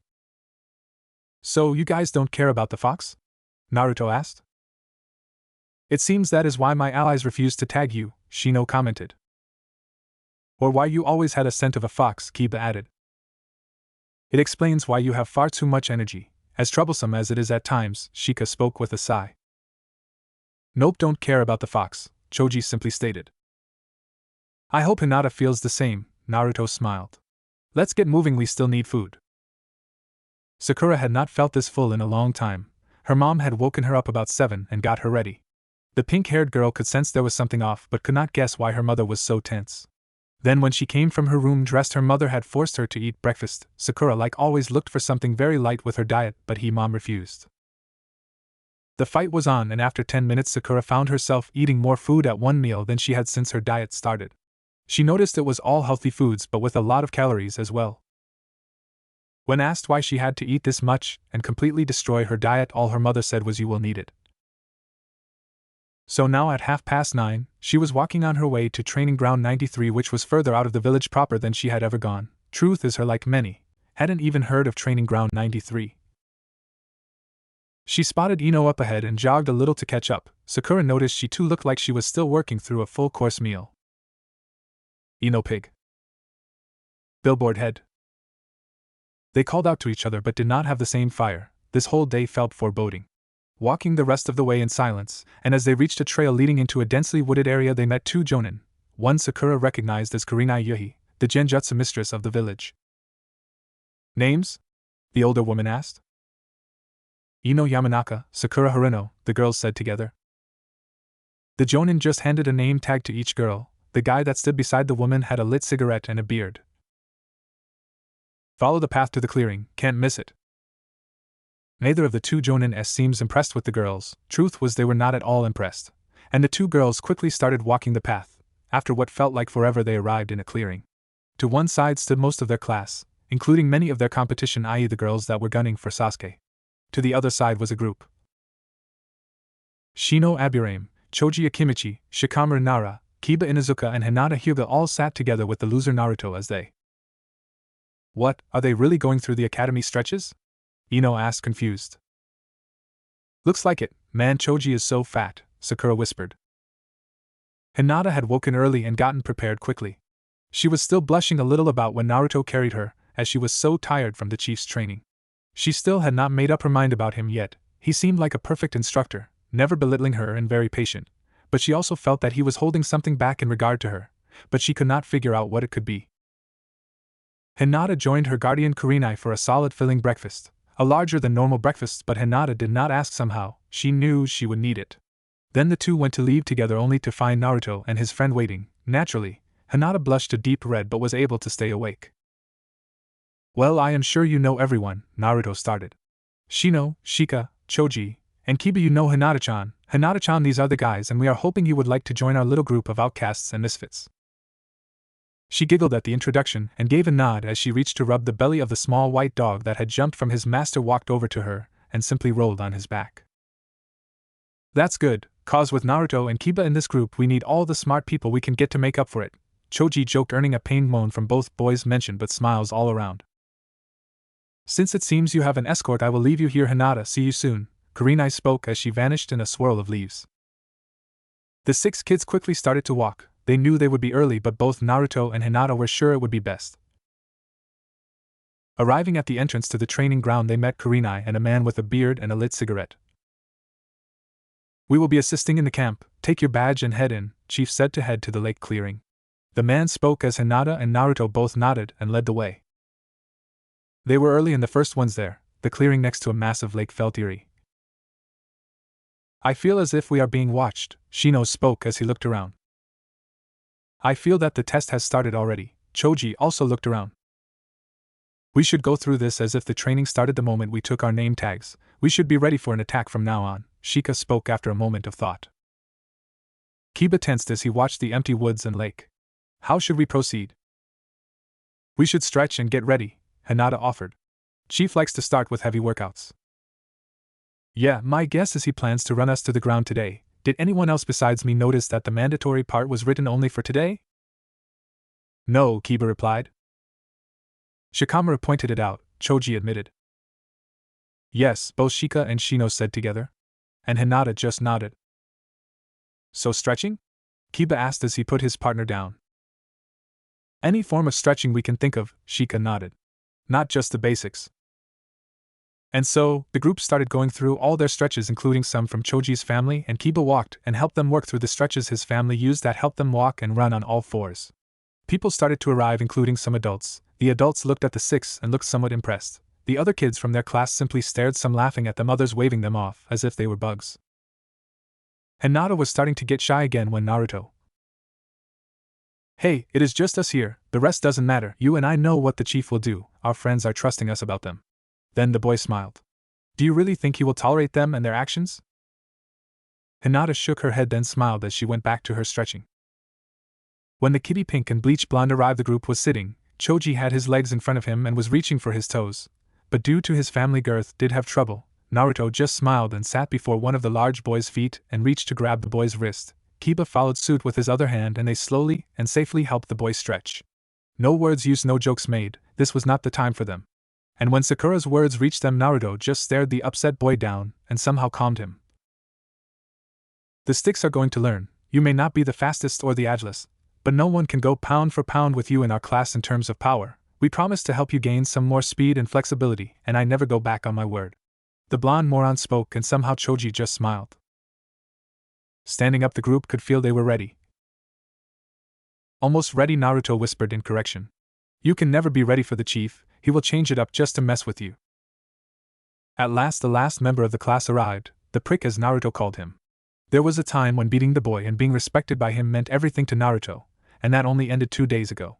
Schoolyard games stay on the schoolyard. Naruto had thought about those words a lot, and then he thought about all the time he spent wanting to beat Sasuke. Time wasted is what Naruto came up with.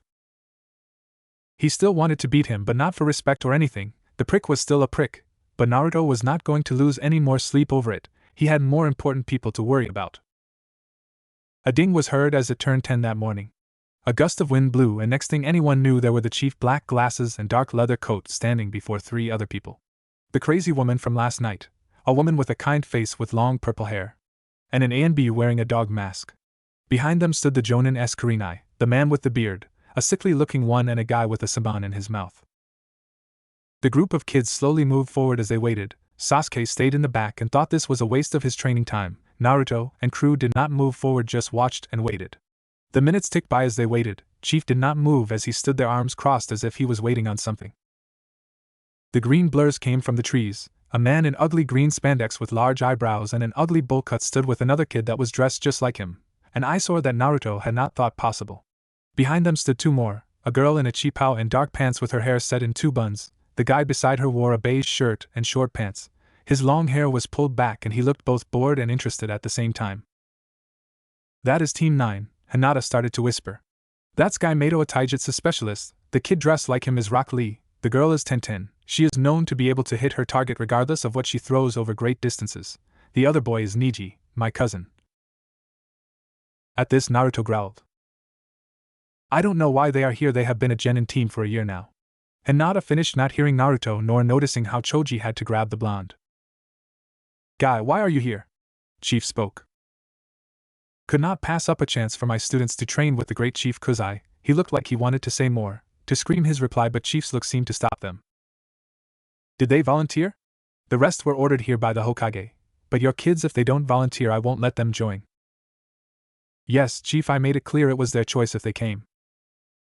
Good. Even with everyone else complaining, those 3 are not allowed to say a word about the hell they are about to endure. Chief spoke calmly as he pointed to the other teachers. Ladies, meet Anko. She tells you to do something, do it. Only I can stop her, and she already knows what I won't allow. The smile that slowly stretched across the woman's face could only be called evil. All the girls shuddered, even Tenten. Hinata knew a friend of Kurenai she may be while in control that would not save her. With her is Yugao. Maybe she will show mercy. Chief continued the introduction. Yugao just looked at the girls with pure contempt. Boys, this is Dog. You won't find many better in the village, Chief finished. Kiba whispered to his crew. Mom told me about him. She said he is the best Anbu ever had. Chief seemed to pick the best and meanest for his assistants. Now run. Chief pointed to a path that went along the lake. Sasuke and the Lee boy started on a fast, hard sprint, but Guy pulled Lee back. Some of the other boys followed the Uchiha. Move it, bitches, Anko called out as she produced a large bamboo cane and smacked Ino on the back of the thigh. Yugao just produced her own bamboo and cracked it over another girl, causing them to scream and start running.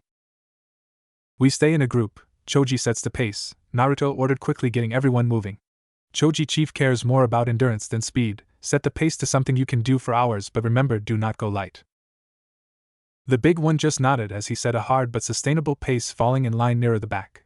The sound of the bamboo canes meeting flesh and the screams of the girls filling the air. Dog, it seems, had also produced his own rod and started striking any boy that would start to slow. The other Jonin S had simply vanished. We will do the same, Guy spoke. Tintin, you set our pace, eyes open. Naruto heard as he gave a quick peek back, at the older kids fell into line at the back. The blonde noticed the hate in Nage's eyes as he stared at Hinata's back, causing the blonde to quietly shift the group so Hinata was in the middle, surrounded by the other 5. Not 10 minutes into the mark, a scream was heard as the Jonin with the Senban and the sickly-looking one attack a few students with canes. You were right, Shika, Naruto spoke as now the group was watching for the next attack. I just used the information you gave me, Chief combines training, the most amount in as little time as possible. Now we run while having to observe our surroundings, he replied. Do we fight back? Kiba asked. We shall find out now, Shino answered as the smoker attacked from a bush with a cane. Choji used a multi-size jutsu of his family to enlarge and strengthen his forearm to take and block the strike, and Naruto came around to throw a punch. Crack! The bamboo smacked his head and Anko came from the shadows. You can block, dodge and evade, but you cannot attack, keep running brats, and again she caned Naruto. They never stopped or slowed their pace, so the Jonin-s moved away. The group just kept the pace as Kiba put the dog down, having him run as well. It was endless, the attacks, the screams, the crying, and the run itself had all their muscles screaming for a rest. They passed several kids that were barely jogging that had uncontrollable tears and welts, many bleeding. They came across Ino and Sakura holding each other up and barely jogging. Anko was following them at a walk waiting. Seems if you put effort into it, then no matter how slow you went, you did not get struck. The welts and bruises on the two girls made it clear they were Anko's favorites. Naruto saw him. They had caught up with Sasuke as they finished doing the single lap around the massive lake. He was bleeding and limping but still looking at everyone with a scowl. As he and a few of the faster boys, all beaten and bloody, started to slow, Naruto urged his friend to keep going and start the second lap. Did I say you could stop? Chief asked as he struck one of the boys that stopped hard with his own cane. 3 times they went around the lake. Everyone had a bruise or two, everyone except Hinata. Naruto had taken many hits that were aimed at her. Stop, rest, 10 minutes, Chief called, and the kids dropped. Well, all but Naruto and Lee, but even they were winded. Ah, the little princess is untouched, Anko cried as she charged at Hinata again. He was done, Naruto growled and caught the cane in his hand. Wrenching it from Anko, he swung it and cracked the crazy lady on her head. Damn it, you little, she cried as he grabbed her head and pulled a kunai. I said rest, Chief spoke as he walked up behind Anko. The woman just growled and walked away, catching the cane as Naruto just stared at her while he threw it back. Chief too left and Naruto just took a deep breath. How far, Shika? About 3 miles for 1 lap time? Less than 2 hours. Choji's pace was about 5 miles per hour, give or take, Shino answered. I could have gone harder, Choji replied with a heavy breath.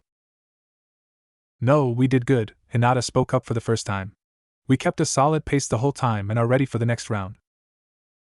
Naruto looked around. Half the kids were laying down, many crying and asking to go home. Many were not ready for this, Hinata spoke. Most had no idea what to expect. And they called me the dead last, Naruto replied as he took some water. I am starting to think our village is full of nothing but fools, Shika spoke. How troublesome can they get? He asked with a weak grin. Anko was off out of sight as she put a small bandage over the cut on her forehead. Anko? Karina asked with a dangerous tone. Don't look at me with those mommy eyes, she whined back. Explain please, the red-eyed woman asked. Hinata did good. Her and that Tenten are the only ones that impress me, the rest are lazy stupid brats, insults to kunoichis. And you tried to harm her, why? Yugao asked, concerned for her friend. She hasn't taken a hit yet, Anko replied as she looked at her 2 girlfriends. You can have all the skill in the world, but if you can't take a hit, you risk your life and the lives of everyone else. True, Kurenai replied. But I thought I made it clear, her family has made sure she could take a hit. And Kurenai hissed the word family. So you weren't exaggerating, her family really does treat her like that? Yugao asked as she batted Anko's hands away and helped put the bandage on straight. Watch the Niji boy, watch his eyes. The 3 women turned to look out at the kids and Anko, and Yugao spotted the boy he was shooting hate at the girl with his eyes. Sorry Kurenai, Anko spoke. I do like that girl, good spirit, and drive, just wanted to make sure she won't fold up when things got nasty. As the break ended, a few were still on the ground as Chief performed a strange handset of hand signs and large purple circles appeared on the ground. Everyone to a circle, he barked, and most moved, those that didn't were motivated to do so, by a pist of Anko and her now bloody cane. Full counts begin. The moans were followed by the sound of the canes cracking and the screams of pain. Naruto was ready for this and made sure the others were too. Kiba put Akamaru on his head as he started the counts. Shino looked at him strangely. My mom would always have me to this, it's to help my balance while doing full counts without letting Akamaru fall. Good idea, Shino replied, nodding. We should come up with something as well. That's for later, Choji started to puff. The Jonin walked between the rows watching the kids. Anko could be heard screaming at random people. Naruto watched, and he saw that she took particular pleasure in punishing the girls. Thank you, Naruto, Hinata whispered. But you do not have to protect me so. Hinata stuttered as she could not find the words as she started to tire. You're welcome, Hinata, Naruto replied. I know you're not a weak flower and I know I will not be able to save you from every attack, but I am not just going to sit back anymore and let people hurt you just because. Your family has done that far too much in my eyes, no more.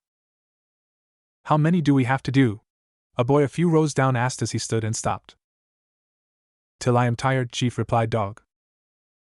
The crack of the cane filled the air as the boy was motivated to continue. Then came a sound both Naruto and Hinata learned to love. Ding. That's enough, stop for an hour lunch, Chief called out. The boys stood up slowly. Kiba and Naruto had to help Choji, then they looked behind them. Somehow someone set up a few tables that now were covered in food. Behind the table stood Tucci and Ayam. As the kids slowly moved to the food line filling up their plates, any diet the girls might have had was destroyed as they ate with ravenous hunger. Naruto and crew reached the start of the line. Hey old man, what are you doing here? Naruto asked as he took his food. I felt this was the place for me today, the older man replied. You seem to have done this before, Shino spoke calmly. During the war, I worked the mess line, between the villagers, shinobi refugees and everything in between. I basically fed the whole land of fire at one point or another. This is good, Choji called as he ate while they stood. It did not used to be that way, the old man replied.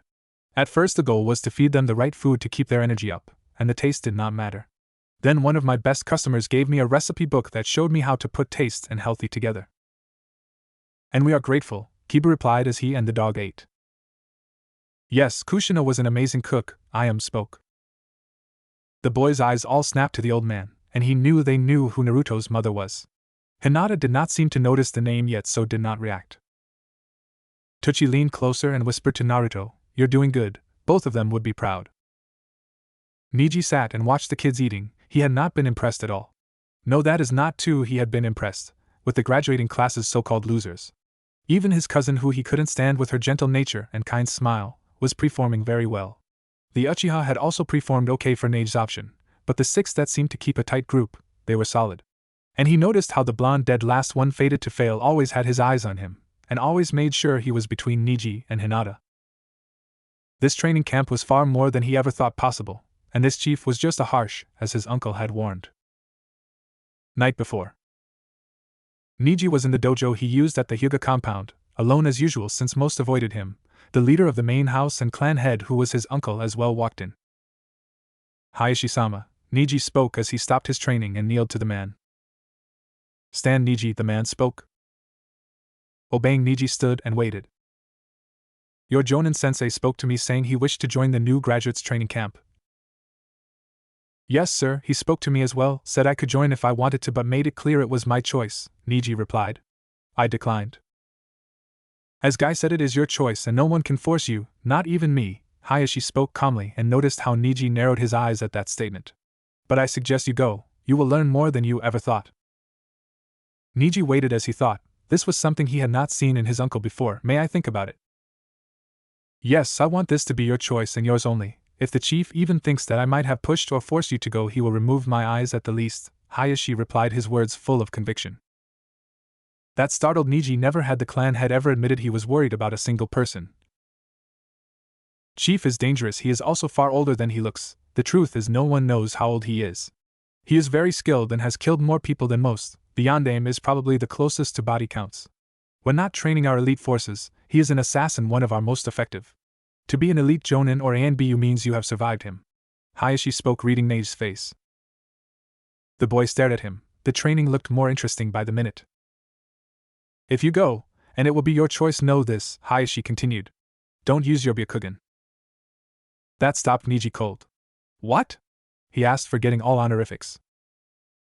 Do not use your Byakugan, it will be of no use to you with him. Here Hayashi did something Niji had never seen. He sighed and took a seat, motioning the boy to sit with him with the clan head not at his feet. Chief Kuzai developed a skill that blocks all genjutsu and affects all dojutsus. Well, it works on ours and the Uchihas. Not sure if it works on the others, as I do not know if it was ever tested, but I have no doubt that it does.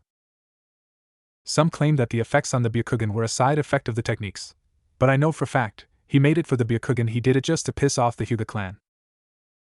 Niji remained quiet. This was something he had never heard of, never had he thought it was possible to beat the all-seeing eye his clan was famous for. Why? Why would he do that just to piss us off? Your words, Aji-sama. He has a powerful and complete hatred of our clan. Even I do not know where it started. I do know the number of Hyugas he has any respect for can be counted on one hand with fingers left over, and I am not on that list. Niji sat and ate as he looked to the chief as he now walked with a new woman who seemed kind and caring as she went around, hands glowing blue as she healed many of the beaten kids. He had let Tenten with her limited skill to treat his. To test it, he activated his Byakugan. Chief vanished, and the girl became a very hazy blur. Seems he did teach someone his skill. Niji, once his eyes were back to normal, admitted that this training had turned out more important than he had ever thought possible. Sasuke was sore, he was tired, he knew he was being pushed hard, the run, the attacks. Then the rapid move into the physical training, then he realized it. This was how Itachi described Anbu training. He was being trained the same way Itachi was, and he knew he was not doing as well as he thought he could. He was not ready, never thought for a second this would happen here today, and what was worse was the dead last. Naruto had come prepared, Sasuke had sneered when he saw him and the others getting ready. The Uchiha cursed himself as his muscles cramped as he ran, while the Uchiha heir would not be caught flat-footed again for whatever was next. And Sasuke finished his meal and started to go through warm-up stretches. A few other boys saw this and did as well. But Sasuke could not clear his mind as he still thought about the blonde in orange. He had not spoken or in fact, acknowledged Sasuke once. No boosts about who is better, who would win. Nothing. He had never cared about anyone's option, but now he had never been ignored before. He did not know what to think. Sakura and Ino sat together. Both were worn out already. Though the food and rest helped a little, both were still tired. If you didn't count Hinata or the girl with the buns, both clearly doing better than any other girl, the pinkette and the bleached blonde were the only ones able to actually sit up. It had only been 3 hours and already the other girls were beat. If Sakura remembered correctly, this camp lasted until 10 that night. 6 more hours of who knew what. How are my little toys doing? Some evil voice interrupted Sakura's thoughts. Enko had slid up between them, an arm draped over them casually. A shiver went through their spines as fear gripped them. She pulled them both closer to her and started to whisper. Tell you girls a secret. The reason I am so hateful to you both is you have wasted yourselves. Both were shocked. Neither knew what to think. The rest of the girls, she motioned to the group in front of them, are trash, plain and simple, but you two and Hinata had great potential. And only Hinata-chan is proving her worth. Little Ten there from the previous year is also useful, but those are the only two. Here Enko seemed to get angrier. You Ino are a Yamanaka. I have worked with your father for years. A shinobi, I respect. Your mother was a skilled chunin in her time before she dedicated her life to you. A waste if you asked me. You had the right breeding and come from a respected clan, and you wasted it. Enko did not wait for a reply. She switched to Sakura. You, Pinky, have some of the highest grades in the academy. You have a great brain and are highly intelligent. You also have some of the best chakra control ever seen. In your class, you are second only to Hinata, and she has been training in control longer than you. Your mother and father are not an old ninja clan, but they both became shinobi. They too gave up their careers for you, and you, like Ino, wasted it. You're going to find yourself some fat, smelly, greasy guy's personal toys, or maybe you will be taken by a woman that enjoys the squeals of fooling girls begging her to stop. Enko stopped and just ran her fingers through both girls' hair. Then moved away and her evil, playful voice vanished, and Enko looked like a very serious shinobi. Both are possible if you two don't get your heads out of your asses and take your training and your careers as shinobi seriously. And the crazy woman just slipped away, leaving the two girls thinking. Lee was in heaven, the hard training, the improving of oneself at every step. He loved it. He finished his meal, which was good, not curry of life, but good, and so he felt he needed to get back to training. So, he got down to start push-ups but stopped as he felt the tip of a cane on his neck holding him down. I said rest for 1 hour, Chief spoke. Not 45 minutes, sit. Lee quickly sat in a cross-legged position and looked up at the man. There will be times you're on a mission and you can't move, not even a muscle. You will have to stay in one spot, and any twitch will cost you, either your life or the life of your teammates. Everyone stopped and listened to the man. Naruto smiled as Chief was doing his teaching without anyone realizing a thing. I have always respected Guy, his passion, dedication, pure raw emotion, his flames of youth as he calls it. It has pushed him further than anyone could think possible. It will push you there as well. But a shinobi needs to be able to be fast, silent, and deadly. That comes with patience and time. Meditate, become one with the area you are in, know where everyone is and what they are doing while your eyes are closed. Chief walked away, leaving the green-clad student closing his eyes. Naruto and crew were finished eating and sat waiting. His eyes drifted to Tucci and the millions of questions he had about his parents. "Who is that?" Shino asked calmly, and Naruto looked. Walking through the kids without making a sound, a woman just smiled and healed the kids.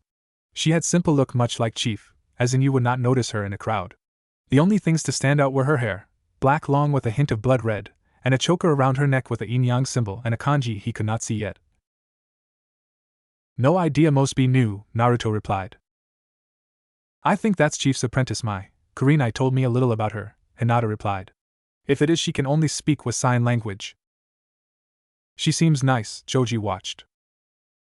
"Looks can be deceiving, as a shinobi they usually are," Shika added as he watched as well. "Time is up," Chief called. "You have 5 minutes, then everyone will be in the lake swimming across it and back. I trust everyone has the standard swimming attire with them, as is required for all shinobi."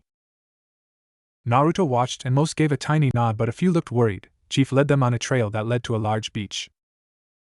"Swim in whatever you are comfortable in, but leave all other equipment here on the shore. Any questions or complaints?" Chief asked. Almost no one replied, all but one green-clad genin. Lee stepped forward. "Chief," he spoke up. "I cannot swim." Guy looked at his student almost heartbroken as he realized he did not know that he failed his student. One of the boys started to snicker. Crack! The cane from Dog broke the silence. "No one insults their fellow shinobi around me," Chief spoke, never taking his eyes off Lee. "Boy, are you prepared to learn how to swim right now?" "YOSH," Lee shouted. "Leave the weights and prepare," Chief ordered, and for a moment Lee was about to argue with the Chief but stopped as Guy coughed. "Jonin Guy of Team 9, Chief spoke, taking his eyes off Lee. "For failure to see to your students training 10,000 push-ups on your pinkies." "Yes, Chief," Guy shouted as he got on his pinkies and started. A sight that scared most. "Move it, trash!" Anko shouted as she started to motivate the girls into the lake. Naruto and crew had slipped in the water. Shino and Choji were wearing a standard thin, full bodysuit. Shino to protect his allies, and Choji, well, he was still a little self-conscious. Shika, Kiba, and Naruto just wore trunks. Hinata fought like hell and beat the blush. Hinata wore a basic one-piece that showed more of her forming curves than she had let anyone see outside of the bathhouse. No one said nothing. Naruto may have smiled in his head at how cute she looked, but no one said nothing. That was brave, admitting he could not swim. Kiba started as the swam, Akamaru paddling with them. "We take for granted simply cause our families began teaching us young," Choji replied as he proved to be an excellent swimmer. Bested in the water only by Hinata. Hinata did not swim, she flowed with it. It was almost artistic and angelic to watch her. Naruto almost drowned twice. "Well, I had to learn almost on my own," Naruto spoke, waking his mind back up. "Almost?" Shika asked. "I always had an Anbu watching me, normally the same one." "Which one?" Choji asked. Naruto just smiled and pointed his thumb up behind them. Walking on the water behind the group was Dog. It shocked the group as none of them had realized he was walking there. This was not a random sight, as all the instructors walked or jogged atop the water as the kids swam. "Yep, when I realized I was being watched, I made it a game to always try and find him. It is how I learned to detect Anbu. Now I can find almost all of them at any time." Dog turned his head to the side, staring at the blonde. "Do you know Dog?" Naruto asked as he turned to a backstroke and slapped his stomach. Dog nodded. "Good, Hinata, there is something I need to tell you. I learned why I am hated." Naruto started talking and she too went to a backstroke to listen. "The truth is that you housed the nine-tailed fox," Hinata finished. Everyone stopped, even Dog. "How?" Naruto asked, and Shika and Shino were very interested. Kiba and Choji took a defensive position, making sure no one was close to hearing. "You have had the largest chakra reservoir I have ever seen, and parts of it is red, and I have only ever heard of demon chakra being red before. I heard some elders talking about the demon brat, and what he housed since birth. You were the only baby born around the time of the attack. I guessed it a few years ago." She finished and started to blush at the stares from all the boys. "Years?" Shino asked, and Hinata nodded. "We did not even think about the possibilities till Naruto told us this morning," Shika spoke. They had stopped swimming and Dog smacked the water to get them moving again. "Thank you, Hinata," Naruto spoke. He knew no matter how oblivious he acted to her, she never gave up on him, and now he knew that she had known this whole time. He did not know what to say, so he looked for a change of topic. Dog just looked at the boy and did not speak. Naruto looked back over the lake where they started and watched where Chief was with Lee. Lee was waist deep in the water waiting in his lime green shorts. Chief will have to deal with that too. Chief himself just stood on top of the water using his bamboo cane as a cane. Lay on your back, use arms and legs to tread water. Slowly, this is not a race. Before you try to increase your speed, learn the movements first.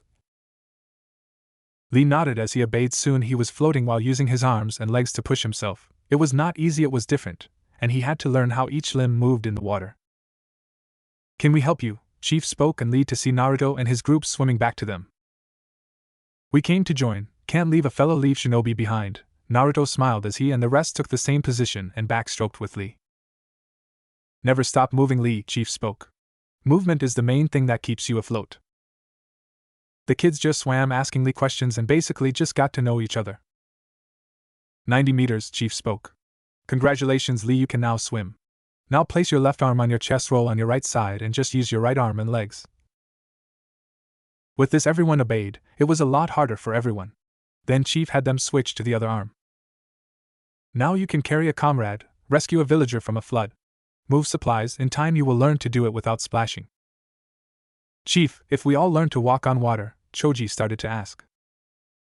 There are missions where you need to get across water without being seen, and a person walking on water is very noticeable, Chief replied calmly as he just walked with them. The kids thought about that and just nodded. Okay, Akamaru, your turn, Chief called the dog who paddled up. Lee, roll on your belly, just use your hands and feet to tread water. He obeyed and watched everyone, even the dog. It is called doggy paddling. It's a basic style all learn. Never let anyone insult you about it. It can save your life. Chief spoke as the kids swam. The lake was massive. It took almost an hour for most of the group to make it across. Lee, though, did not know how to swim at first, learned fast, and the group was catching some of the main group. Both Sasuke and Neji had swum as hard and as fast as they could, Sasuke to be first and Neji without Guy holding him back because he would not let an Uchiha be first again. They reached the far bank, and back, Chief spoke. Alright, Lee, now all you do is stretch your arms or further. Hinata started as she took a lead to show him what to do after the doggy paddle. And I think we should try with as little splash as possible. Naruto smiled. Hinata was quickly coming out of that damn shell. He knew Kurenai-sensei was helping her, and would be a great help to his friend/crush. But Naruto was going to help as well. Cracked Chief's cane met Naruto's skull as the rest of the group had pulled away. The swim was just that, a swim, no hidden attacks, though Anko did have to motivate a few girls that were wearing swimsuits that were more show than use and had tried to get the Uchiha's attention. The welts on the ass cheeks left something to be desired. You're stupid kids, none of you are old enough to have anything to show off, she screamed. Anko herself was not in a good mood. She actually had to save two girls and a boy. The one that laughed at Lee from drowning, Yugao, was standing with her hand on her shoulder holding the crazy snake charmer still, and Mai tended to the three kids. As soon as Mai stood and nodded, Yugao let go. Anko growled, reared back, and hit all three across their asses at one time. The crack and the screams sent chills through everyone's spines, even Yugao's. Dry dress. 5 minutes. Returned to circles. Chief shouted as he just walked on shore. Naruto and crew with him. Gai-sensei, Lee started, but then heard the hiss from Hinata about silent. Gai-sensei, Lee corrected and went to his mentor who was still doing the push-ups. We must add swimming to our training. Yes, Lee, Guy spoke as he finished and got to his knees and bowed. Forgive me for failing you. Tenten shivered as she watched. It was about to happen again. 2 minutes, Chief shouted. Respecting Guy and his passion did not mean Chief ever wanted to deal with that. Not even his jutsu could break that genjutsu. As everyone moved to the area with their circles, they passed and stopped to stare at bodies. Body backs were places along both sides of the trail. Many bodies looked fresh, throats slit, guts spilling out, all died painfully. These kids are a dead body. All these shinobi failed, Chief spoke as he walked past. They failed their training, they failed their duty. This will happen to you if you fail, this will happen to your friends if you fail, to the circles. The group moved quick but quiet. The sight of dead bodies just hit them to a new core. Not even Naruto nor his crew were ready for that. It wasn't just the dead bodies, it was how they died. Deep down, Naruto had always known that a shinobi's death was never as grand or heroic as the story books wrote, but knowing it and seeing it was two different things. Returning to their circles, the group stood and waited. Kata, pick which one you prefer. whether it is the standard or a family form. I will even accept you using one you made up. Begin, Chief ordered, and most people started the standard form. Anko's cane would correct a mistake. The crack was heard regularly from the girls' side of the group. Sasuke started his family style. Chief walked by him as he was finishing a set and just moved a hand and foot over just a bit and continued on. Naruto was working on the form that Chief had shown him. Every time he overextended, a fist, crack on the knuckles, or a foot, crack on the shin. And like before, Chief just hit Naruto harder and harder and harder each time. Choji went different. His style was more sumo or judo, a lot of open hand thrusts and stomping his feet to the ground. When Chief corrected him, he just moved a hand or showed him where his foot needed to be. As he walked by Hinata, she could feel his eyes watching as she moved. She knew she was missing her marks, but he did not try to correct her, he just walked past. What disturbed her was he did not scuff or shake his head, he just walked by. She did not know how to handle that. Stop, Chief called. Some collapsed from exhaustion, some just held their knees, breathing hard. Time? Naruto asked. 8:30, Shino replied, and everyone looked at him. Started swimming at 2, and swam for 3 hours, now katas for roughly 3.5 hours, give or take. Boys with me, Chief called. Girls follow Anko. Anko, I trust you can deal with the girls without my help? The woman just smiled evilly and held up her cane. Now the girls were scared, though she had been evil with them. Chief did, in fact, stop the woman more than once, and now that he was not going to be there, they feared for their lives. Hinata walked with Tenten as they watched the group of girls. They noticed Sakura and Ino also walking off to the side together. Hinata made short conversation with the older girl as they were led deeper into the wood. As they reached a clearing, they found the ground covered with pillows. Asses, find a seat, Anko called as the girls went to find a seat. As everyone sat, they looked at the older shinobi. Anko glared at them all as Yugao looked indifferent. Mai was sitting up in a tree, swinging her legs back and forth with an unpleasant smile on her face. Kurenai stepped forward. For years the argument has been made. Many think women cannot be as good a shinobi as males. That argument will probably never end, but there is one field that women are not just as good, we are the best at. Bodywork missions, lipstick missions, a mission that requires sex and seduction to complete. That got the girl listening. No one spoke, no one removed their eyes from the woman. The idea that a girl should remain pure or should only be intimate with the one they marry is a civilian idea, and only civilians can think that way. You are kunoichis, you are shinobi, every inch of your being is a tool, and you should know how to use it to complete the mission.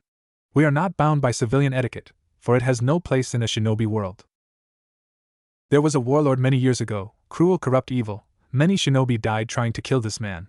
In the end, all the ninja clans claimed he was unkillable simply because he could not be reached in his fortress.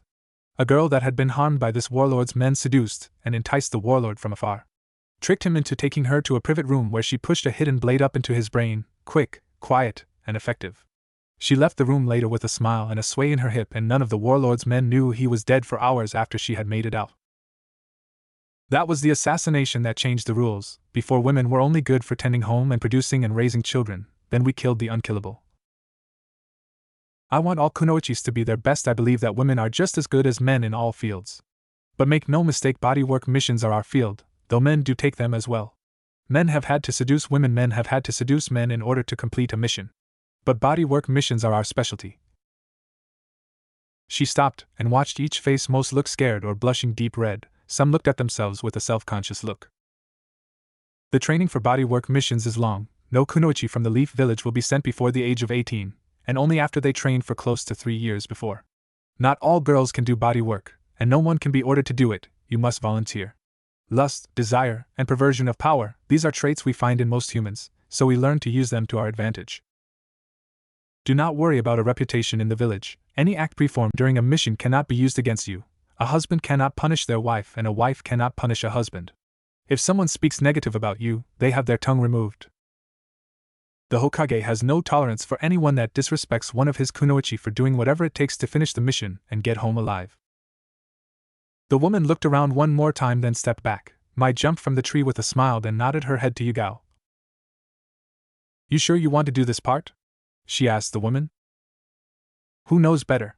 Translate for me. I am Mai. I am 30 years old. 17 years ago I was a young innocent naive genin of just 13. Doing my first C-rank mission outside of the village walls. Our jonin was away, so it was just us 3. We were ambushed, my teammates died, I was captured and taken to a cave.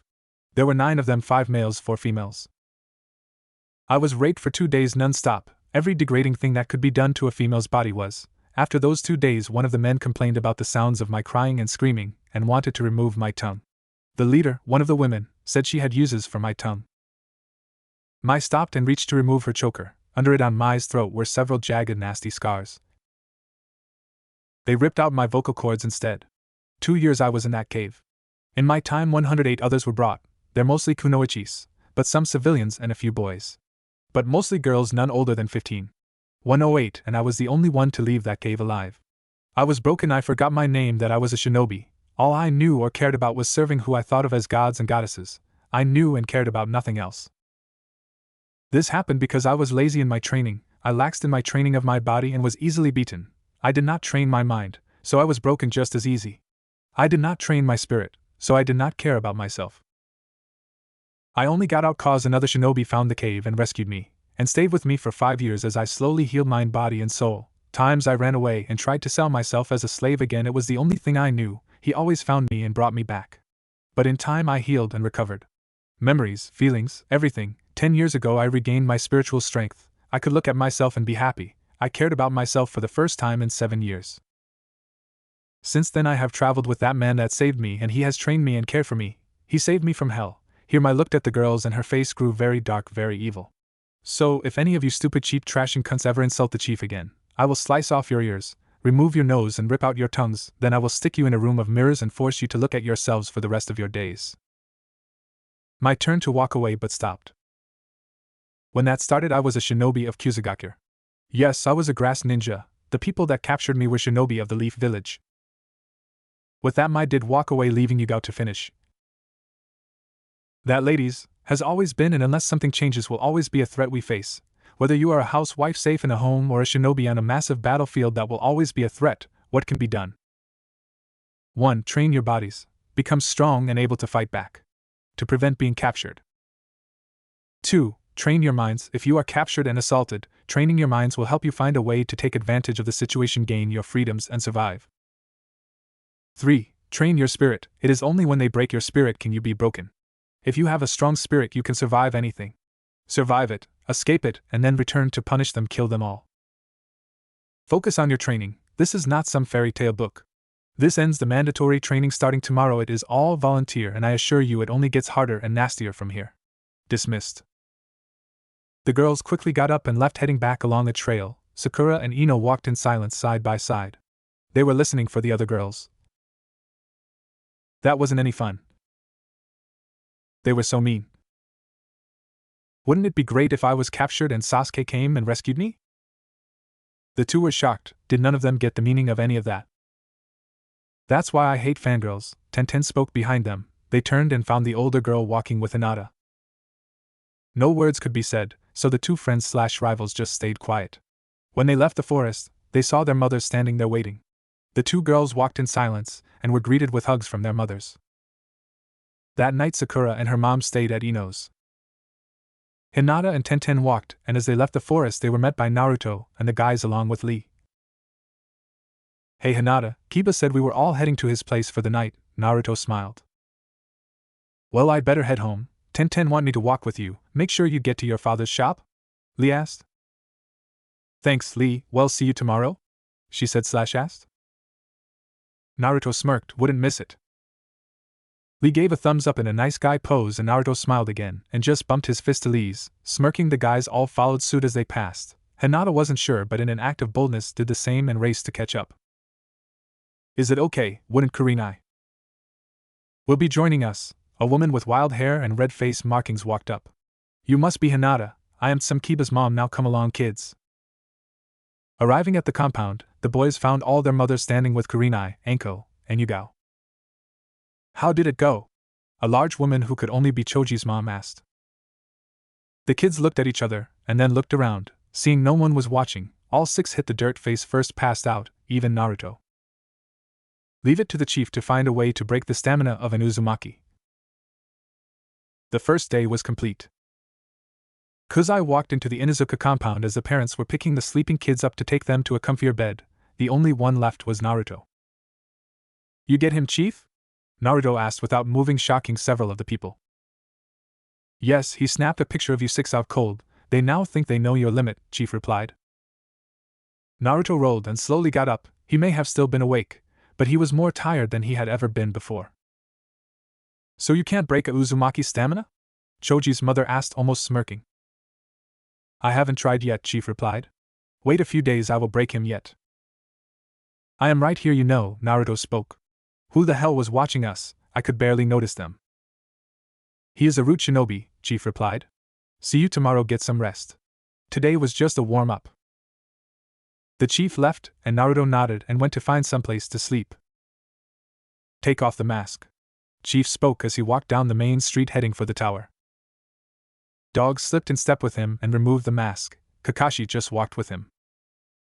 What do you feel? Chief asked. Uchiha has the skill and drive, but no path, and what he focuses on will lead only to ruin. Kakashi replied. He cares for nothing. I doubt he even cares for himself at the moment.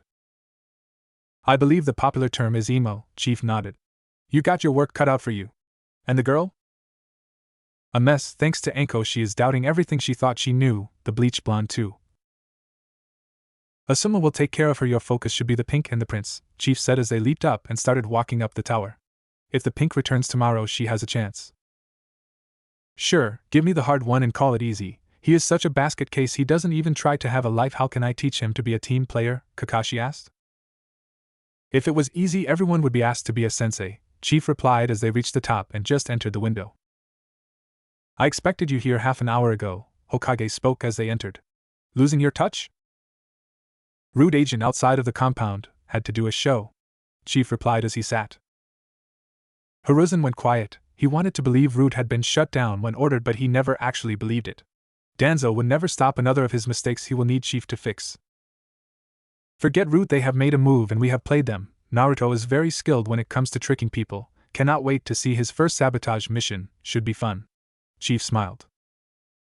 Kakashi gave the Hokage a debriefing on the day. Hiruzen was not happy with how bad the majority did. Chief was busy reading a scroll and seemed to be ignoring the talk till he cleared his throat. I told you I only expected 9 to make it, and looking at the teams you planned, here he held up the scroll, I have one question. Now both the Jonin and the Hokage grew worried. Uzumaki, Uchiha and Haruno, a seal master, a jutsu master and a woman with a nasty temper, a worse right cross and incredible chakra control. You weren't planning to restart the Sannin team, were you? The room went silent and cold. Hiruzen knew Chief's hatred for Orochimaru, and he never hesitated to remind the Hokage of that mistake. Hiruzen looked to speak, but Chief would not let him. That team was cursed from the start. One is so obsessed with not dying that he is killing hundreds if not thousands trying to make himself immortal, has gone down the path so far that he isn't even human anymore. And he has made the Snake Clan the most despised summons around. Hell, even Anko is distrusted for being a snake summoner. Chief waited for a reply but knew none was coming. The broken look in the Hokage's eyes actually made him consider cutting the man some slack for a second. Then you have one that has gone so far down the path of booze and gambling. I am shocked, completely shocked that she has not ended up dead in some opium den or found herself chained up in some lord's person's slave stable. After their defeat by Hanzo, the only one to recover was Jiraiya, and we both know how hard he had to fight down that path. Tell me, Hokage-sama, that you were not thinking of repeating history again. The three men sat and watched each other, waiting. Chief just went back to reading as Kakashi thought on the words. The only time the Rookie of the Year, smartest Kunoichi, and the dead last team ever worked was with Guy's team, and he needs some help with Niji before that history repeats. Kakashi spoke. He remembered how his team with Minato went. I can handle the Hyugas, Chief replied, not looking up. Are you ever going to? Hiruzen started. When you kill that corrupted snake, and not before, and you must be the one to do it, your hand no one else's. You need to resume training. Chief finished as he stood to leave. Where to now, Chief Kozai? The Hokage asked. Going to see Danzo. You can't. I can't kill him yet, Chief again interrupted. This is true, Hokage-sama, but I can go say hello. Mai slipped into the compound to be met by Tsum. You almost got in, the clan leader smiled, and Mai just winked. The two walked past a group of Inuzukas that were sitting outside by a fire talking, and then past a building that Mai could tell the sleeping kids were. The next building housed Anko Yugao, Kurenai and Choji and Shikamura mothers. Welcome back, Mai, Choji's mother called. Thank you. Been talking about me? She smiled at the room-wide blush as she found a futon and laid down. You want to know what happened to them? Anko and Kurenai nodded. The girls won't tell us. They're not allowed to tell, Mai replied. After my rescue, they vanished. For 5 years he searched, then he found them. Simply put, they were skinned, and I found my lost smile. It was 1 a.m. and Danzo was worried. He had just gotten the report on the training camp. Seems Kuzai had not lost a step in his banishment. In fact, he seemed even stronger. Walking the halls of Root as he thought about what he learned. I never thought he would be back. Every plan I have is in trouble. Wonder if he knows about the plans I used during his absence? He walked through a door to his office/lab, to be met by a fist. Danzo hit the ground. He had not even detected the attacker. He was better than that, stronger, more trained. No one could sneak up on. Hello, Chief, he spoke as he stood up. I am not dead, so I take it you wish to talk. Me talk, you listen, Chief replied as he stood arms crossed. No, not here to kill you yet, and I mean yet. I know you have plans in case of your death. I also know you set up the Uchiha. Here Danzo froze. That was a secret he did not think anyone knew. I am coming for you. I am going to kill every Root agent you have. Then after all your backup plans are obsolete, I will break my record with how long I take to skin a human. And if you think that arm will save you from me, well, unwrap it. Let's test that. Danzo did not move. He waited and watched. You are nothing but an old tired war hawk. You want war not for the good of the village, you just want the respect you had. That war is over, we won, but you feel no joy. You did not want to win, you wanted it to go on and on and on. Only then could you feel useful. You want the glory to never end, the glory of a battle won. Chief turned to leave. You will never feel that glory again. You are a traitor to the village, and in time that is all anyone will see or talk about when they speak your name. To say Danzo was pissed would be an understatement. A traitor him never, though he did not even try to argue the rest of what he was told. Naruto started to wake, sore but not tired as he moved around the room he and the others had been placed in. He had asked why Hinata was placed with the boys. She will be on missions where privacy will be non-existent. This will help her, and you all adapt faster. Kiba's mother smiled. Speaking of Hinata, Naruto just smiled and looked where her bedding had been put. She was gone. Checking his watch, he found it barely 3 a.m. No way she had recovered from yesterday's hell. He meant training. Shino? Naruto spoke quietly. Yes? The boy woke without even a budge. Hinata is missing. Did you remember to tag her? Yes, he replied as he sat up smoothly. Choji and Shika also woke up and sat up. Kiba. Akamaru ear, Naruto whispered. Kiba woke when the dog bit his ear, only to have Choji's hand over his mouth. Hinata is gone, Choji whispered. The dog boy just nodded and sniffed around. Hinata is about 90 meters that way, Shino pointed. She has an elevated heart rate but no signs of fear or stress. The boys looked at the bug master, brows raised. The Aburame just adjusted his glasses as he was stared at. I have been working on the normal Aburame tracking using the female Kakachu. Along with the location, the female sends back information that tells vitals, heart rate, stress levels, even if they are awake or asleep. You, Shika smiled, have been holding out on us. Hinata first, then we deal with Shino. Naruto broke up the Q&A. Naruto, Shino, and Shika led with Kiba and Choji following, eyes open. The walk was quick. Kiba had mentioned a large lake where his family learned water tracking and other things. The 3 in the lead turned around a tree and stopped.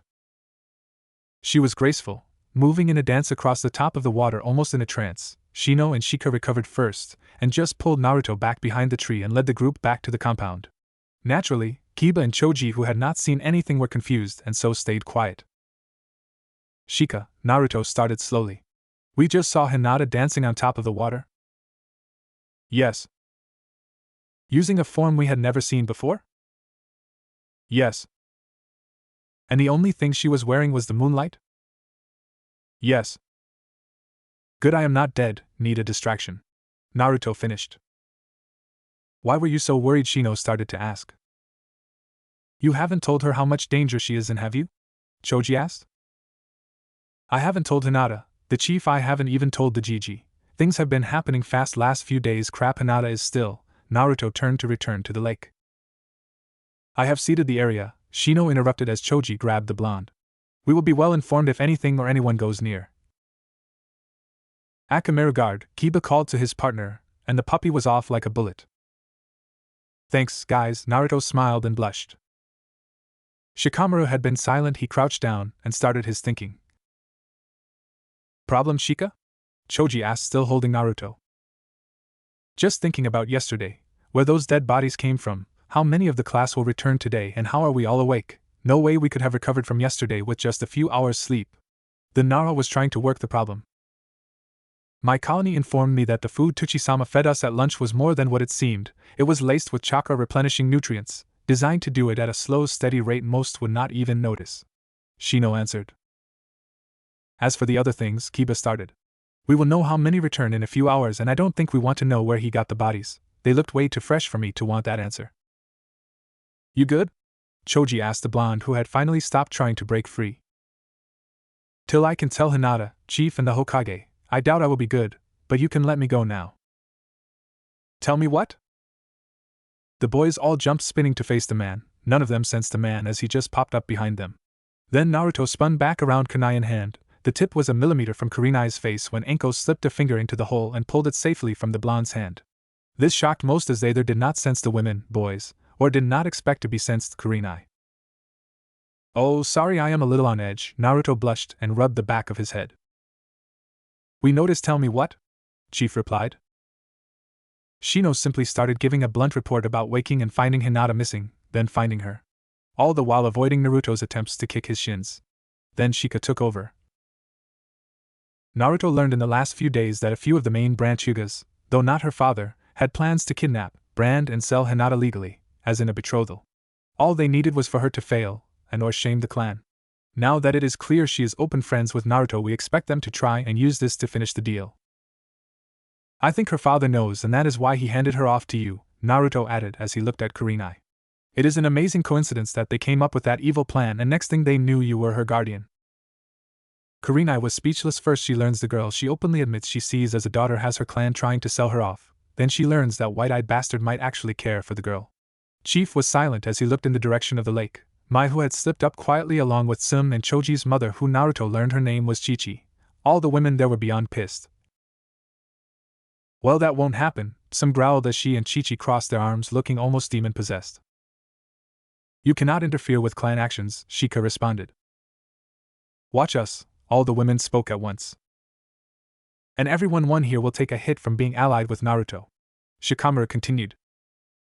Even the Hokage is talked badly about simply because he favors the boy, and Irika-sensei has been basically ignored. Kiba spoke for the first time, forgetting his mother is there. In other words, strong voice, no fear. And I know, Choji continued, that half the village boycotts Ichiraku simply because they serve him. Does it look like I care about their option? Some argued back with a growl. Shino froze and looked to the entrance to the compound. Naruto quickly followed his line of sight, where he saw that Chika's father, as well as his own parents, with Choji's father, had just arrived. A yipping was heard, and all knew it was the puppy's way of both greeting Hinata and warning everyone. Vanish, Naruto spoke as he just stood waiting to greet the girl. Without a word, though Kurenai looked ready to protest, Tiltsum just grabbed her. The group disappeared, and Naruto waited. Soon the little white puppy was seen as he yipped and emerged from the trail, soon followed by a somewhat blushing Hinata, wearing just a long bathrobe holding it tightly closed. They did not have to hide. I know I was spotted, she whispered out, but finding some courage. How so? Naruto asked, not denying the situation. Akamaru would not leave Kiba without telling him first. The moment I saw him, I used my sight to look and saw you talking with everyone. Naruto blushed and rubbed the back of his head. Sorry. Let me get dressed, then you can tell me what is wrong, she spoke as she looked up finally into his eyes. The talk lasted a few hours as they went over everything. Hinata got quiet. She held Naruto's arm on one side and Kurenai's on the other. Several of the women were growling and agreeing with some about going to deal with them now. Clan politics are very difficult, Shino again warned. And the Hyugas are the most powerful clan. They practically run the council. I don't care, the bunch of some started to get fired up. As a very pack-oriented clan, the idea that Hinata's own clan would try to sell her off fired up the older woman to the point Yuga was having to hold her down. Arrogant, self-centered, traitorish white-eyed bastards, Anko finished. She had been pacing back and forth growling and hissing till the large Chi-Chi pulled her down to sit on the Akimichi lap. And why the hell are you smiling? Anko shouted as she looked up into a tree branch where Mai sat swinging her legs back and forth grinning like a cat. I know something you don't know, a secret, she smiled. The seconds dripped by slowly. Well, are you going to tell us? Anko hissed out. Then it wouldn't be a secret. That's it, Anko broke free of Chi-Chi and leaped tackling Mai off the tree branch. Of how the? Anko asked as she found herself on the ground laying on her back, Mai straddling her as she placed her hands on each side of the snake summoner's head, looking down with an angelically evil smile. Anko hissed again and rolled, trying to gain the upper hand. It did not work as she was again pinned. No one spoke as the mute assassin just smiled and refused to let Anko up.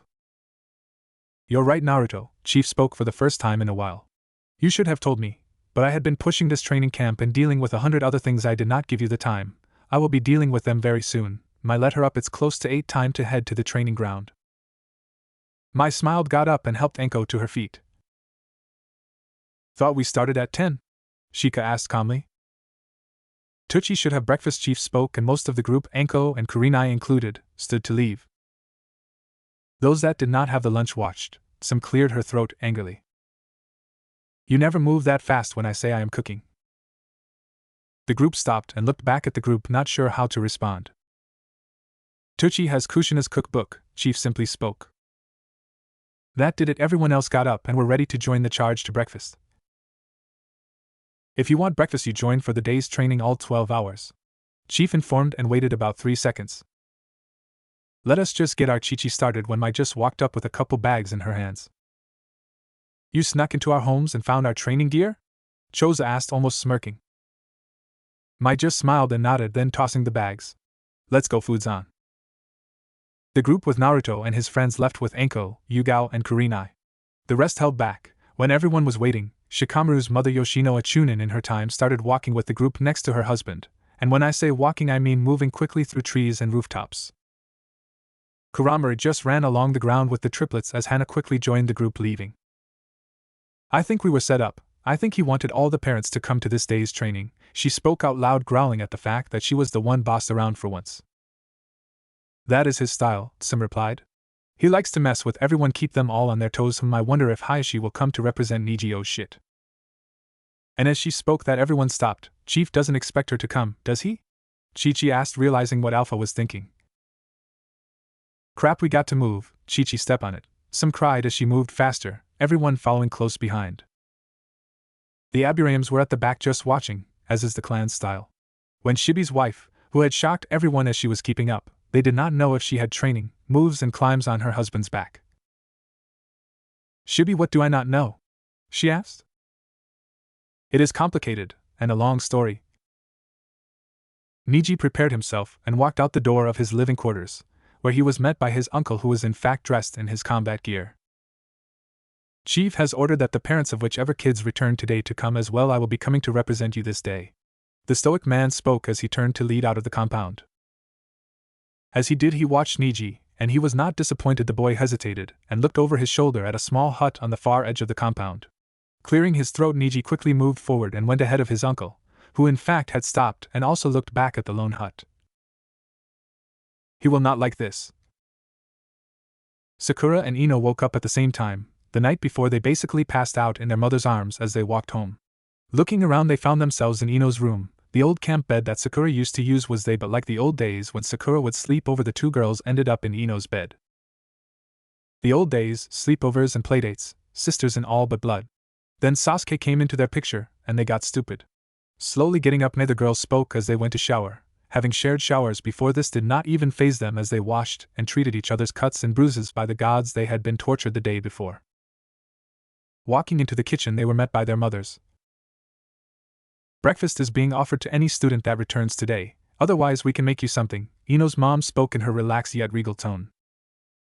Both girls wanted to never see that training ground or those instructors again, to run and hide and pretend it was all just a dream, a very bad dream. As one, the two girls took a step, then another, and another as they headed out the door and out of the Yamanaka compound, heading for the training ground.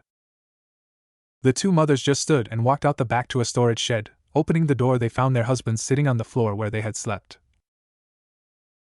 As a father, Ino's mother started speaking that angry regal tone her husband learned to fear. You are supposed to spoil and cater to and baby your daughter. It is tradition, it is normal. My father did it all the time. However, as a shinobi, you are supposed to make sure your daughter, who wished to also be a kunoichi, was trained correctly. And if you had trouble, you were to send her to her mother like my father did with me. I asked you repeatedly how Ino's training was going, and you told me good, and that I would be proud. What I saw yesterday was not good, and I was not proud. She was not ready, and she was tortured because we, both of us, failed our daughter. Remember the gauntlet run he did during our Chunin exam, the one that had a 36% death rate? What he did to them wasn't even a tenth as bad as that, and it almost killed our daughter. Never lie to me again. She finished as Sakura's mother just looked at her husband. Do I need to add anything? She asked. No, dear, we failed. We can start working on the mistakes Toda Sakura's father started. They went back. Both women spoke as one, shocking their husbands. Come, Chief is having a parents' day. We will be joining her in that hellhole today. So let me get this straight. Shino's mother started as she ate and watched the kids eat. Hayashi Hyuga and his brother Hizashi, who were twins, married a set of twin sisters, one being Hinata's mother, and the other being that Niji's mother? Yes, her husband replied. A set of twin brothers married a set of twin sisters? Yes. I thought that only happened in bad stories, or good stories that end up using tired old plot lines or somewhere in between, she finished and started chuckling. That is actually the funniest thing I have ever heard come out of the Hyuga clan. I did not think they had that kind of sense of humor, or any sense of humor for that matter. Dear, you did understand the rest of what I told you? Shibi asked calmly as he watched Ino and Sakura walk into the clearing, clearly shocking a few, as it was not for sure they would return. Yes, dear, but I think our son is paying close attention to us at the moment. Shibi took his eyes off the girls as they loaded their plates with food to look over at Shino and his friends. Sure enough, the boy was clearly watching. Just then a growl was heard. Some was looking for a fight, and the adults all looked. Niji walked into the clearing, Hayashi right behind him, and no one else. Hayashi felt the eyes and knew something was up. He had been marked. Shortly after, Guy and his team, Lee, had waved at Naruto and the group, and he and Tenten dragged a protesting Niji over to join the group. Niji got a very cold greeting. Only Shino offered a verbal greeting that was cold as ice. Last to arrive was Sasuke, but he wasn't alone. The Hokage was with him. The boy did not even acknowledge anyone as he grabbed his food, and the old man just walked over to Naruto and his friends. How are you kids this morning? He asked with his grandfather's smile. Good, Gigi. So here to represent Sasuke as his guardian? Naruto smiled, knowing as orphans he and Sasuke were both under the Hokage's guardianship. And yours as well, the old man smiled. Seeing as my godfather isn't here, Naruto replied coldly, and Hiruzen's face fell. Didn't think I would learn about that yet? Naruto asked. Strange enough, my file says I have a godfather, but there is no name. I asked the chief and he said you had to tell me something about paying a price? The old man sighed again. Chief was really digging the screws. My student, Jiraiya, the Hokage just answered. The supper pervert? Naruto asked, shocked, then he smiled again. That's why Chief wants me to improve the sexy jutsu. And the blonde laughed. The other boys laughed hearing that, and Hinata just chuckled. Lee and Tenten looked confused as they learned more about their new friends. Here you are, Hokage-sama, Ayame said as she walked up with a plate of food. Soon too Anbu came out of hiding, and the Hokage just removed his robes and had showing his battle armor was underneath, giving them to the guards as he took the food. It has been a while since I ran a gauntlet, and he started eating with the kids. With about half an hour left before the start, Naruto and his group started their stretching. This time no one laughed or scuffed. Ino and Sakura stretched together, as the adults had started as well. Niji, who had moved back, started going through his alongside Hayashi.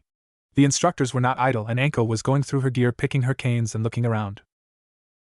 She spotted Ino and Sakura, and as she caught their eye, just smiled and licked her lips. After they shuddered, the snake summoner just looked around more, stopping to stare at the parents and adults she got to play with. Then her eyes landed on Hayashi. My new bitch, Anko hissed a smile. No, don't think so, Yugao replied, and when Anko looked at her, follow Hayashi's eyes.